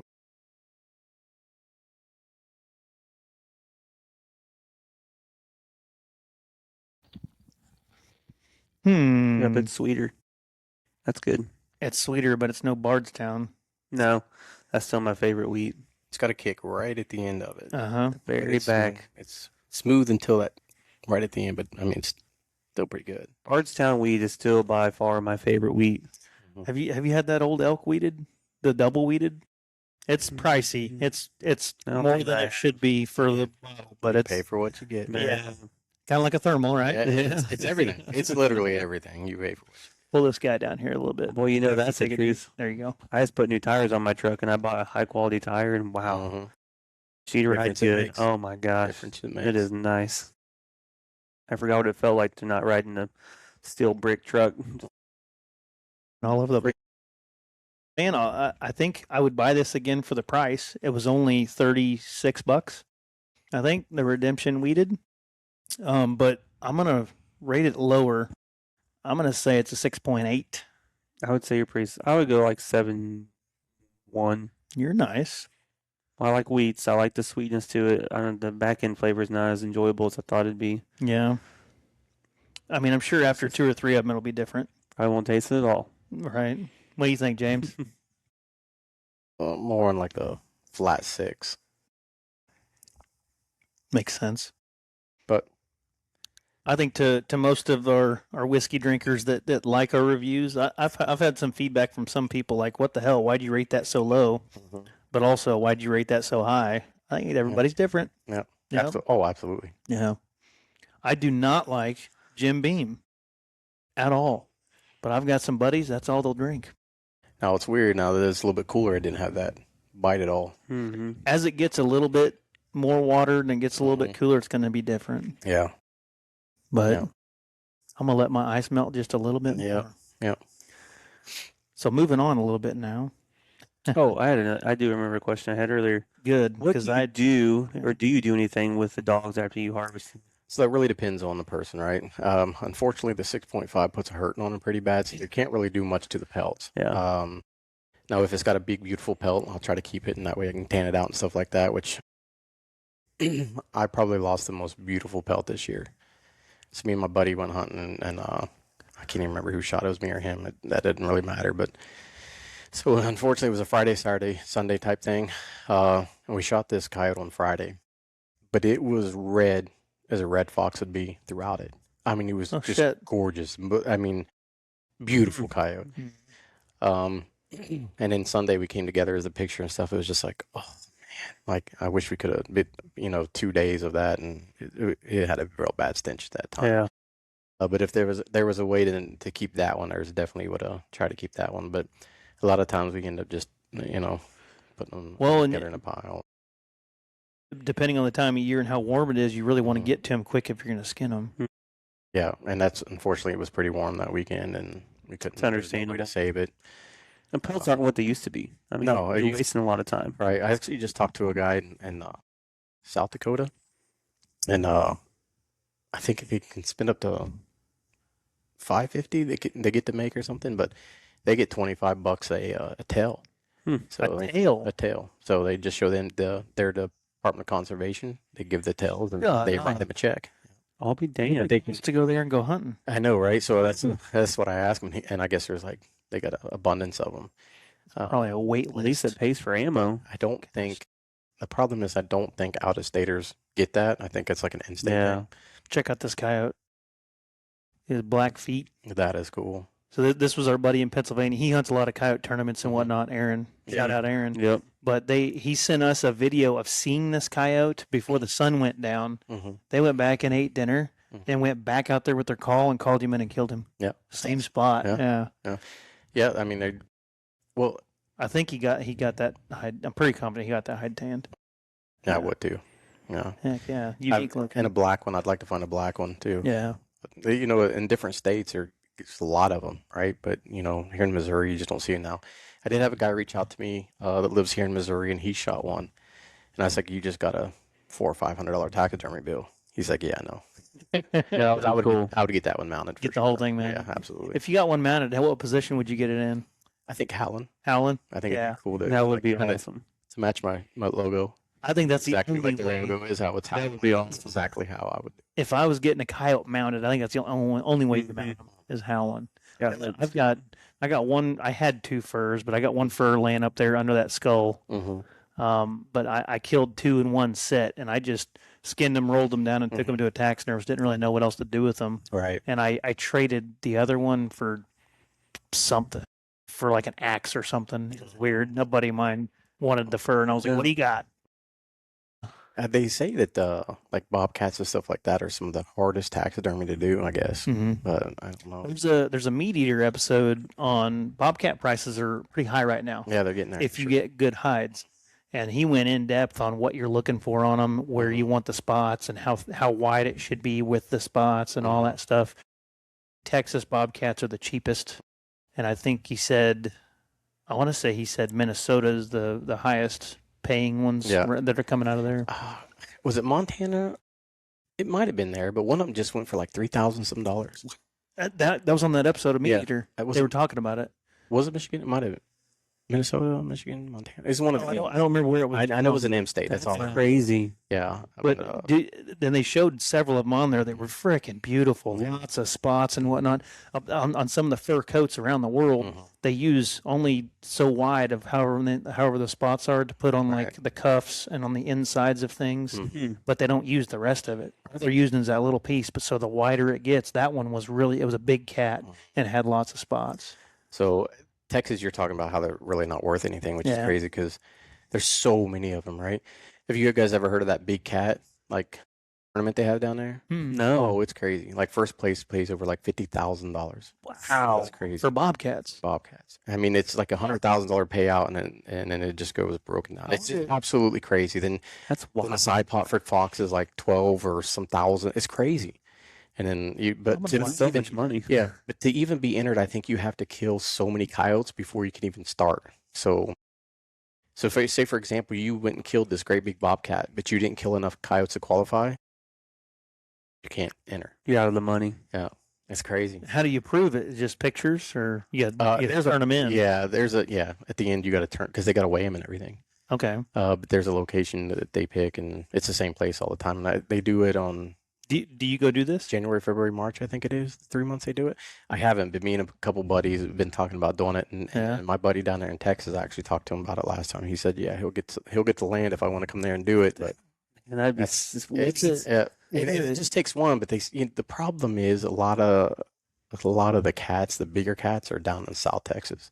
Yeah. And where we'd be hunting would be West Texas. So it's kind of like, is it even worth it? But it only takes one. only takes You one. never know, man. It's kind of like the big bass or whatever you do with the leg. Got the leg. Yeah. And then The next year. DGF Big Bucks tournament. Yeah, there you go. Yeah.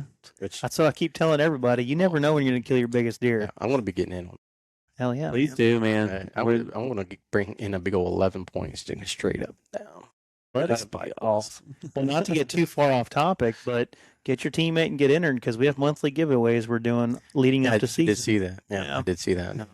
Problem is, I got to find a partner.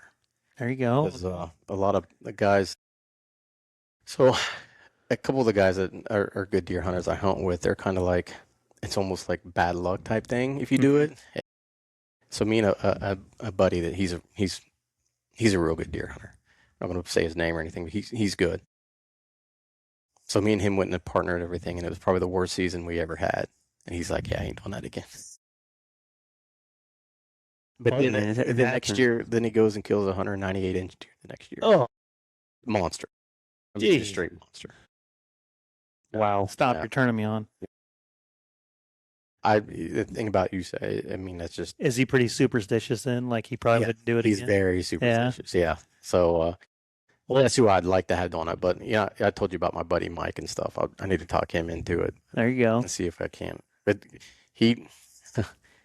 we'll talk deer later. But let's just say he tried self-filming for the first time ever, Uh-huh. and it cost him the biggest buck of his life this year, Oh, God. this past season. Was he just trying to get on it and couldn't? Well, he was filming it, right? Yeah. And as he was filming it, he bumped something, and Yeah. it knocked the phone all crazy. No, it knocked the mount down, and then when it did, the buck took off after some does. When if he would have just Shot. yeah, it was like 30 yards. Oof. I mean, and then when I'm saying he's big, like he's big. That breaks my damn heart for your buddy, but I'm still gonna try and self-film this year. Yeah, yeah. He Yeah, I just I find it have that- the mounts. I didn't. Every time I had a chance or I was on a buck, I forgot to put my phone where it needed to be and Yeah. hit the record button.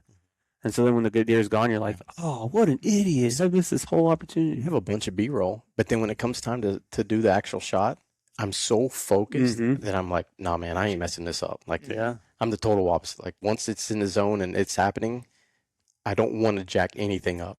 Yeah. That's why it'd be so nice to have a partner to just be like, listen, man, you're going to hunt these next few days. I'm Yep. going to hunt then, and just take turns and actually do some really good footage. And I really feel that's the way to do it.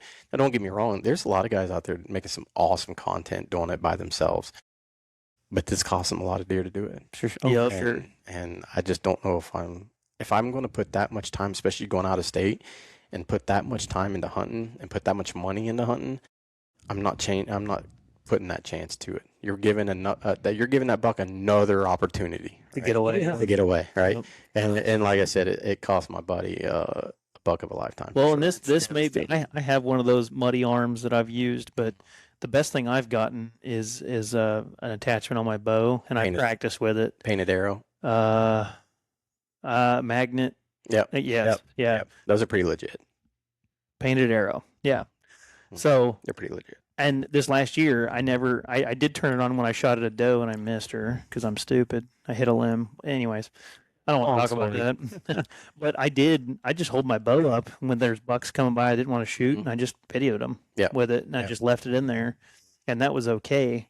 Which for a self-filmed hunt, I kind of like the candid freaking surprise of everything being right there versus the stable, trying to make it perfect. All right. Like I want it to be a little more personable, like you're there hunting Right. in front of me, like it's Like POV, yeah. Yep.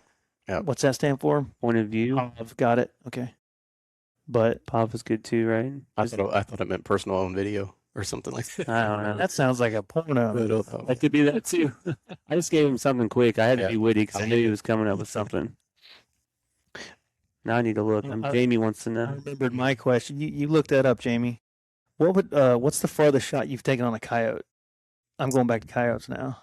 Oh, that I've killed? Yeah. 583. 583. Holy cow. You got like the bullet on a plaque or something? No, No. no, it's You just know you did it. It's in the coyote.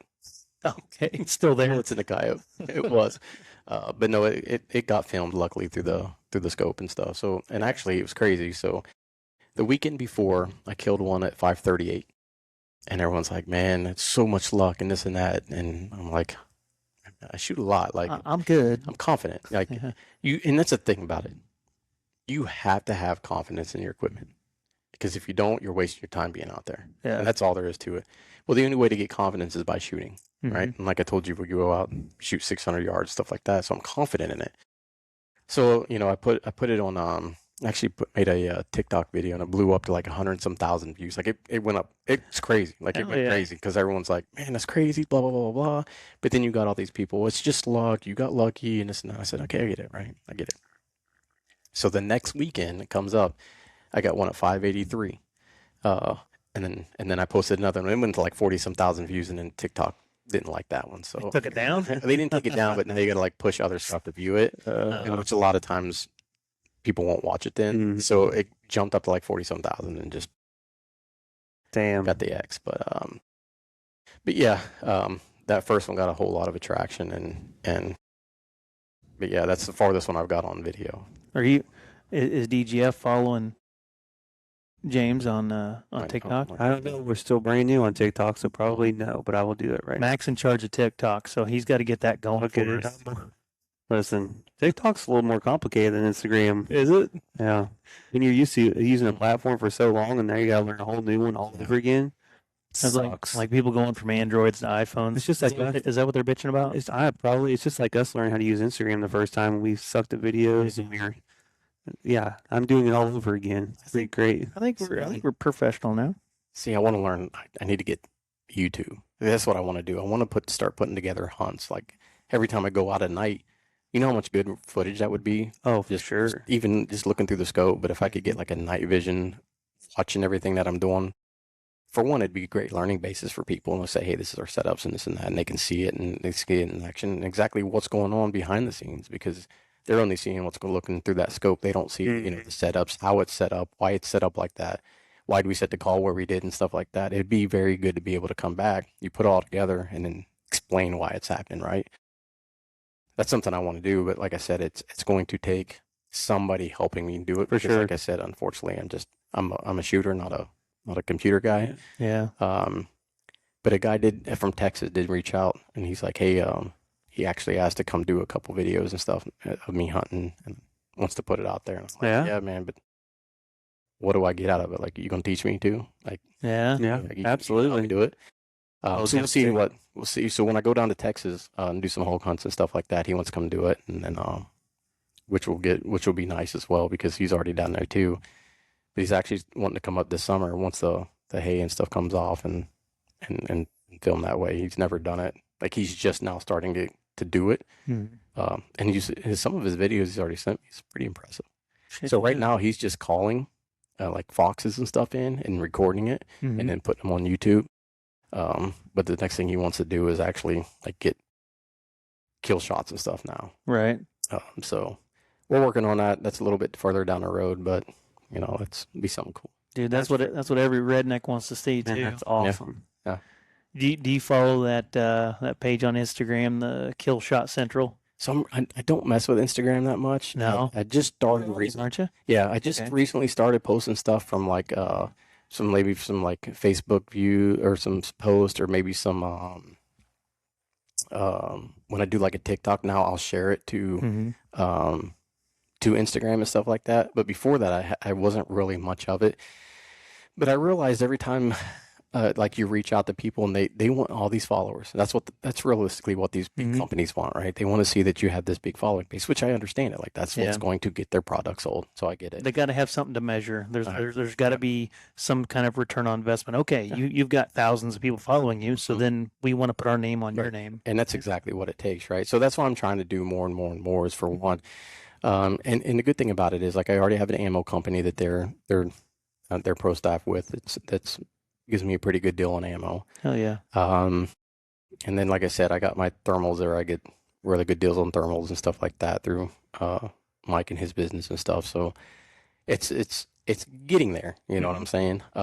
Step by step, man. Now what I really need is, people and word of mouth is a big thing too. Is like, hey, this guy is actually pretty dang good at what he does. You know what I mean? Oh yeah. And I was following you. You're good. TikTok. Did you find that kill shot? No, I haven't looked that far. I wanted to follow you before I forgot to follow you. So Dude, follows, comments, and likes, just for the crowd out there, they go a long ways. Yeah. It makes you feel like you're doing something too. On Instagram, Facebook, TikTok, Spotify, hammer that like button if you like it. If you don't like it, honestly, leave a comment and tell us why. Yeah. Tell us what you'd like to see better. Mm-hmm. Whether it be during the hunting or during the fishing, or if you don't like our whiskey review, tell us about it. Yeah. I'd like to hear it. That's how we get better, right? And people, the problem is some people don't know how to take criticism. I will put it in my pocket and I'll listen to it and I'll hold it with me, right? Oh, for sure. Because I'll be out there and be like, hey, I remember this guy saying this. I don't need to do this again, right? But I will also tell you that you got to be careful with that too, because just because one person thought it was bad, 10 people liked it. So then you also got to weigh your cards too. And that's what I'm starting to realize. A lot of people like, oh man, I'll get all these amazing reviews. Like you guys said, man, I absolutely love your logo. And then there might be one person be like, oh, I don't like that. And I was like, oh. 100 other people did, so Yeah, you know what I mean. We've had that, and we've gotten to the point where we're like, well, it's not yours, so right, yeah. Thank you for the feedback. I remember early on when we'd make a post or someone would be like, oh, you shouldn't have said that, or you shouldn't have done it that way. And we were like, oh, shit, we better change it. Now I'm like, you know what? I'm sorry. If you don't fucking like it, back out. Yeah. I'm sorry. You're probably not our audience. We want to be embedded in the outdoor community. I want to be a better coyote hunter. That's a big reason I wanted you on. Yeah. I want to go hunting with you. I want to make that happen. Absolutely. But I mean, outside of that, also looking at different opportunities. We're talking about stuff in Texas that I'm taking notes on that I want to figure out. Yeah, absolutely. I've never hunted in Texas. I tell you right now, guys, Matt puts on an awesome program there. Like his outfitter. What you guys really need to do is go out there, because you want to go coyote hunting. What's his outfitter Best called? coyotes ever. Broken O Outfitters. Name's Matt Travis is the owner, and I mean, this guy would give you the shirt off his back. He's amazing, dude. That's awesome. But Broken O Outfitters. And like the letter? Yep. Okay. Yep. And but yeah, what we need to do is, and I'd be more than happy to go with you guys. We'll go down there and do like a big old hog hunt. Oh, fuck. Yeah, we can do that. Thermal hunt hogs down there too? Oh yeah. Yeah. Oh Okay. yeah. I That's got cool. Steven, my buddy Steven. Yeah. He's been dying to go on a hog hunt somewhere. Yeah. So I know he'd be all for going to do something like that. So yeah, I'd say you guys want to do it. Like I'd just get a hold of Matt and be like, hey, we got 3 or 4 guys right here. We want to do it. How much would it cost us? And he's got a nice little lodge to stay at. Like it's everything, dude. Okay. That's awesome. Do it. And it does, man. And food's provided at dinner time. Like the home cooked meals, and That's awesome. his wife is awesome, dude. Like and talking about a cook, man. Jeez, it's her lasagna is dumb. Like it's stupid. Well, That's part of like. I asked Matt when he came in. He's like, dude, what do you guys want? I was like, your wife's lasagna, man. cook it up. It's that good. Man. That's awesome. There's a lot of good things that go into a hunting camp, and it doesn't always end with killing an animal. A lot of times it's food, cold beverages, and lots of stories. Yeah. Yeah, and the last time we went there, I go deer hunting there with him and stuff, and he was starting to get worried because I hadn't killed a deer in like 2 or 3 days, and it was coming towards the end of our trip, and I was like, listen, dude, like this is what it's about, like hanging out with you guys at nighttime. We're sitting over a fire, we're talking. That's what it's about. Like the deer, don't get me wrong, that's freaking awesome, but what I'm doing right here, sitting with you guys and around the campfire and talking, and that's what it's about, right? And yeah, he as an outfitter, he stresses about, obviously the kill and stuff like that. But, it's something that, we had to reassure him, like, listen, man, it's not about that with us. This is about friendship between us. And that's realistically what it is. And it's cool because we bring him in and during the springtime and we take him fishing and stuff like that. Like last year, they came in, they caught spoonbill for the first time. They had an awesome time. Heck yeah. But this time we're trying to get him in and we're going to catch some smallies and stuff like that. Yeah, buddy. That's awesome. So, and talking about hunting camps and whatnot, you're on Facebook. Mhm. Are you following the Movets Outdoors pages? Yep. And I say did a hunt with him. you did? Awesome. Where at? Coon hunt. Nice. With, what's his name? Coons, I think it is. Kuntz? Coons. He does I know. coon hunt with. If you've never tried it, you're missing out. Well, You ever done one? I've done it, but I've not we're hunted with kids. dogs or anything. No. He used the e-collar, like an e-collar, like a fox pro or. Oh, yeah. Oh man, them They things come come running in like 3 times, yeah. The first time I've ever done it with him, and he's good. Like, Yeah. He's really good. He does it. He donates to Movets once a year. and does a hunt like that Is for it down veterans. around you, or where's it at? No, it's up the Sykeston. Is that right? Oh. Silex, I think it was. Christian Kuntz? Yeah. Why don't I know that? Yeah. You know that?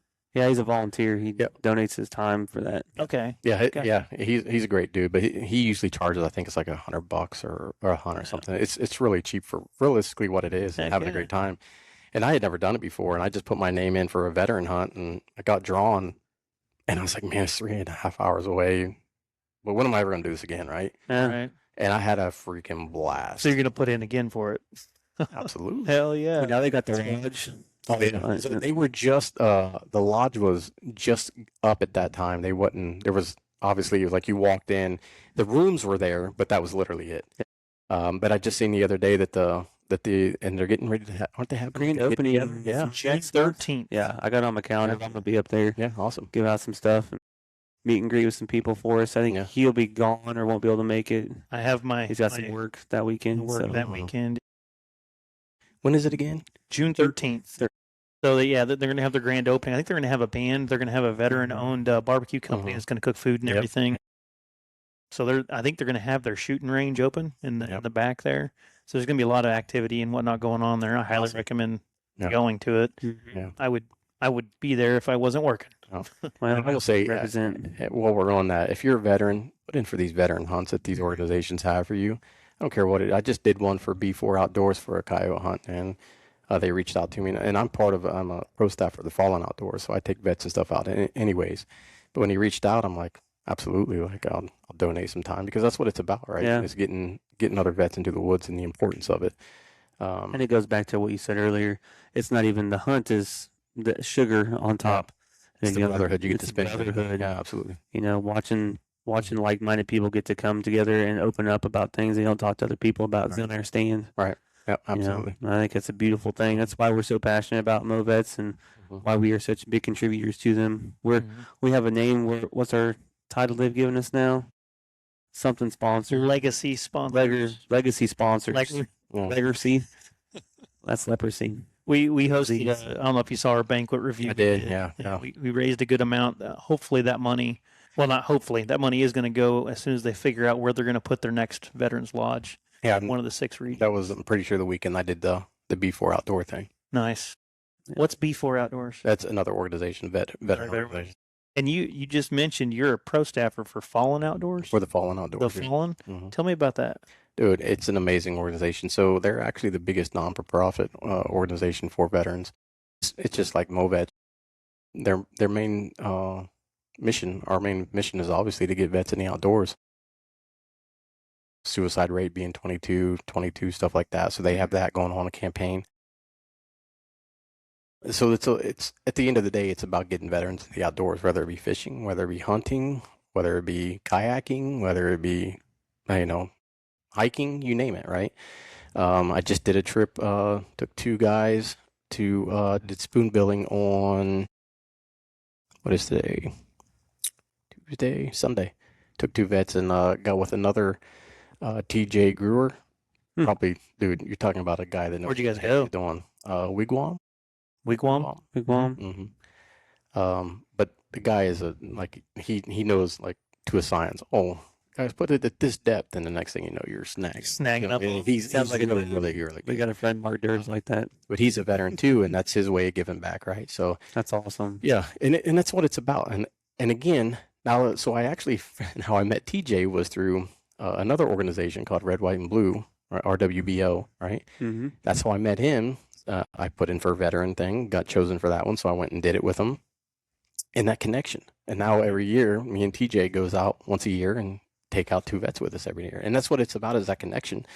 So I always, so I sent TJ I sent him some gear and stuff like that and told him thank you. And he's like, oh, bring some vets out. Let's do it again. Shoot, yeah. It's awesome, man. It's That's what cool. it's about. It's so much fun too. You got to have that connection, guys. And as you guys know that, especially being part of MoVets and stuff like that, what it's about. And the mission of getting vets out there is what it's about. No, absolutely. And It's it, awesome. and it honestly, it never needs to end. No, And yeah, absolutely. I want to just briefly touch on veteran suicide. You got 3 guys you're listening to right now: James Runner, Corey Innes, Matt Kraft. reach out to us. If anybody needs to talk about anything, Absolutely. you don't have to dial any other number. You can reach out to us on Facebook or Instagram or TikTok or wherever you can find us. Comment on Spotify and we'll talk.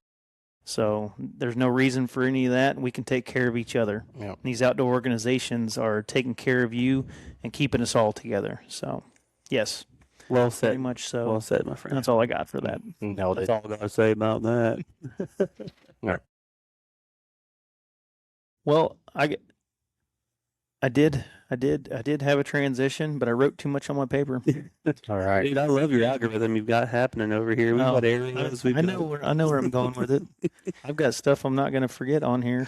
So on the last several podcasts, this is my my quotes and connections book that I'm starting to keep. Awesome. Like I wrote Broken O Outfitters. There's a South Carolina fishing group in here somewhere. Yeah, Captain Caleb Charters. Awesome. I want to eventually, when we like DGF Outdoors is a for-profit organization.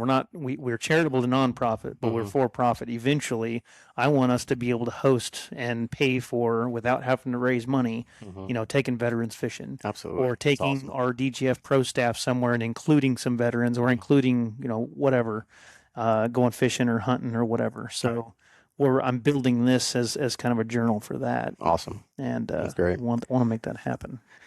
Well, I'll just say, before we get off the topic of the coyote stuff, move anymore, there's some things I'd like to, there's some things to think about, right? Yes, please. One thing you have to do is put in effort, right? So if you're not willing to put in the effort, you're not going to learn, all right? When it comes to coyote hunting, every time you go out, they're going to teach you something. I don't care what it is, you're going to learn something.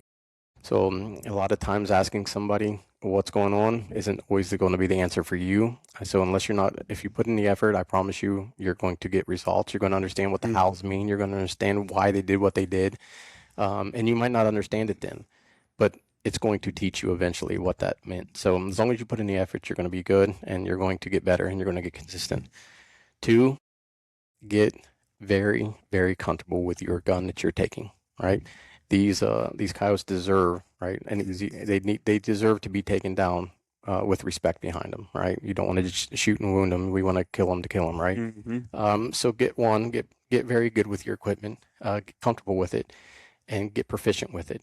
And that's not only for them, but it's also for you. Like your confidence level, as long as you're confident going into there, you're going to be fine. If not, you're going to miss more than you unfortunately connect with. But yeah, that's pretty much it. And another thing I was thinking about too is locations of spots, right? This is the one thing that people mess up with a lot. They go to the same place to call every single time when they go to a land. Would you say you're educating them every time then? Well, if I've shot at one and I was sitting in that location with that call, is that coyote want to come back there again? No, that makes total sense. Go to a totally different place on that property if you can. If not, give it a rest. If you're limited, okay, how much of a rest do you give it? How much time would you give that spot? At least, me personally, probably a couple weeks, and I also wouldn't throw the same sounds at them. I would make sure that. So, for example, if I go to a spot, and this is what I do, if I go to a spot that I know that I have to sit there again, that I don't have another access to it, I will go in my notes and I'll write down exactly what I played, so I know to stay away from those sounds that following time. And I'll also never go to that one spot when I have a bad wind. All right. That makes sense. I like it. Yeah. And that's really, that's pretty much it. To kind of close it out, it's just some things to think about. I like it. I like it a lot. And and we talked earlier, there's more that I definitely want to hear you talk about. We're going to have you on the podcast again. Oh yeah. As we move on. Hopefully maybe we can line up, getting a hunt in with you before deer season gets here. But before we do that, I know you had some your ammo and thermal dealer that had a code, but before you mention that, why should people book with you to go hunt coyotes?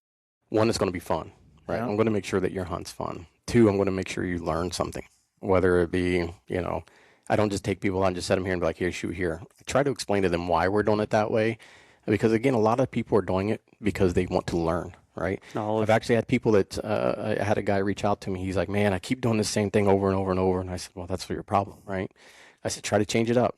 Throw some hows at him, lay off the rabbit and see what happens. He no joke. That night he went and killed one. He posted on Facebook, happy as could be. He said thank you to me and everything else, right? Because he learned something, right? The same thing. He's like, I still want to come book a hunt with you just because I know there's some things I can learn off of you, right? So there's things that I want to teach him. That's cool. Three, I'm cheap, man. I don't cost a whole lot of money. You're getting the best thermals out there. You're getting the best guns out there that money can buy, and you can be confident knowing that, right? Um, and it's easy, right? You get to show up, you get to point, you get to click, and you get to hopefully take one home with you. I like that, man. Where do people find Outdoor Reapers or Coyote Reaper Outdoors? Excuse me. Coyote Reaper Outdoors is actually, so I got a website. It's Coyote Reaper Outdoors with a Z, not an S at the end of outdoor. So Coyote Reaper, common spelling, and then outdoor with a Z at the end of it.com. You can go in there, you can book a hunt there, you can buy merchandise there and stuff like that. Or you can, so my number's on there. Text me, call me. That's what most people actually do. They usually just text me and call me off there. But all my information's on there. You can find me on Facebook, James Runner. You can find me on TikTok. You just found me pretty simple, right? Actually, I think my name is Funner as a Runner on there. Funner as a runner. I found it. I found But it says post. it says Coyote Reaper Outdoors, Yep. but it is my actual handle name's Funner as a Runner. And then I'm on Instagram at Coyote_Reaper_Outdoors with a Z. Cracking that one. Oh yeah. Heck yeah, That's man. freaking But awesome. yeah, anything, just reach out to me, add me on any of them, and like I said, hit up that website, hit me up, and ladies, get your man a hunt.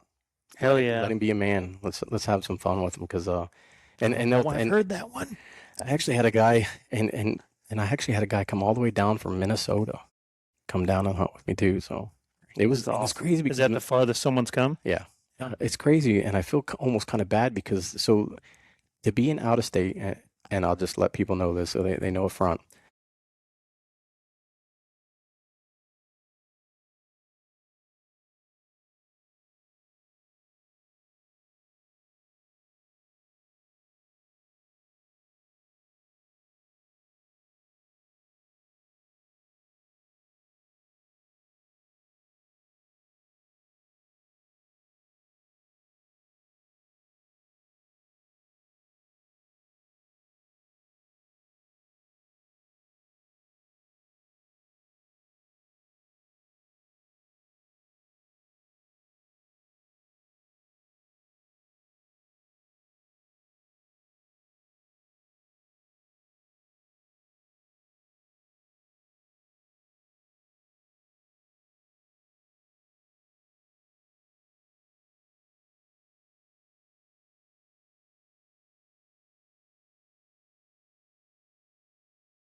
All right, so that's the end of episode 78. James, thanks for coming on. Sorry about the end of the podcast. I guess we'll put some Code. the codes We'll write it down. chat. Pay attention to social media and everything else. We will write it down. I apologize for the end of this. Don't know why that happened, but I know how to fix it now. God bless America.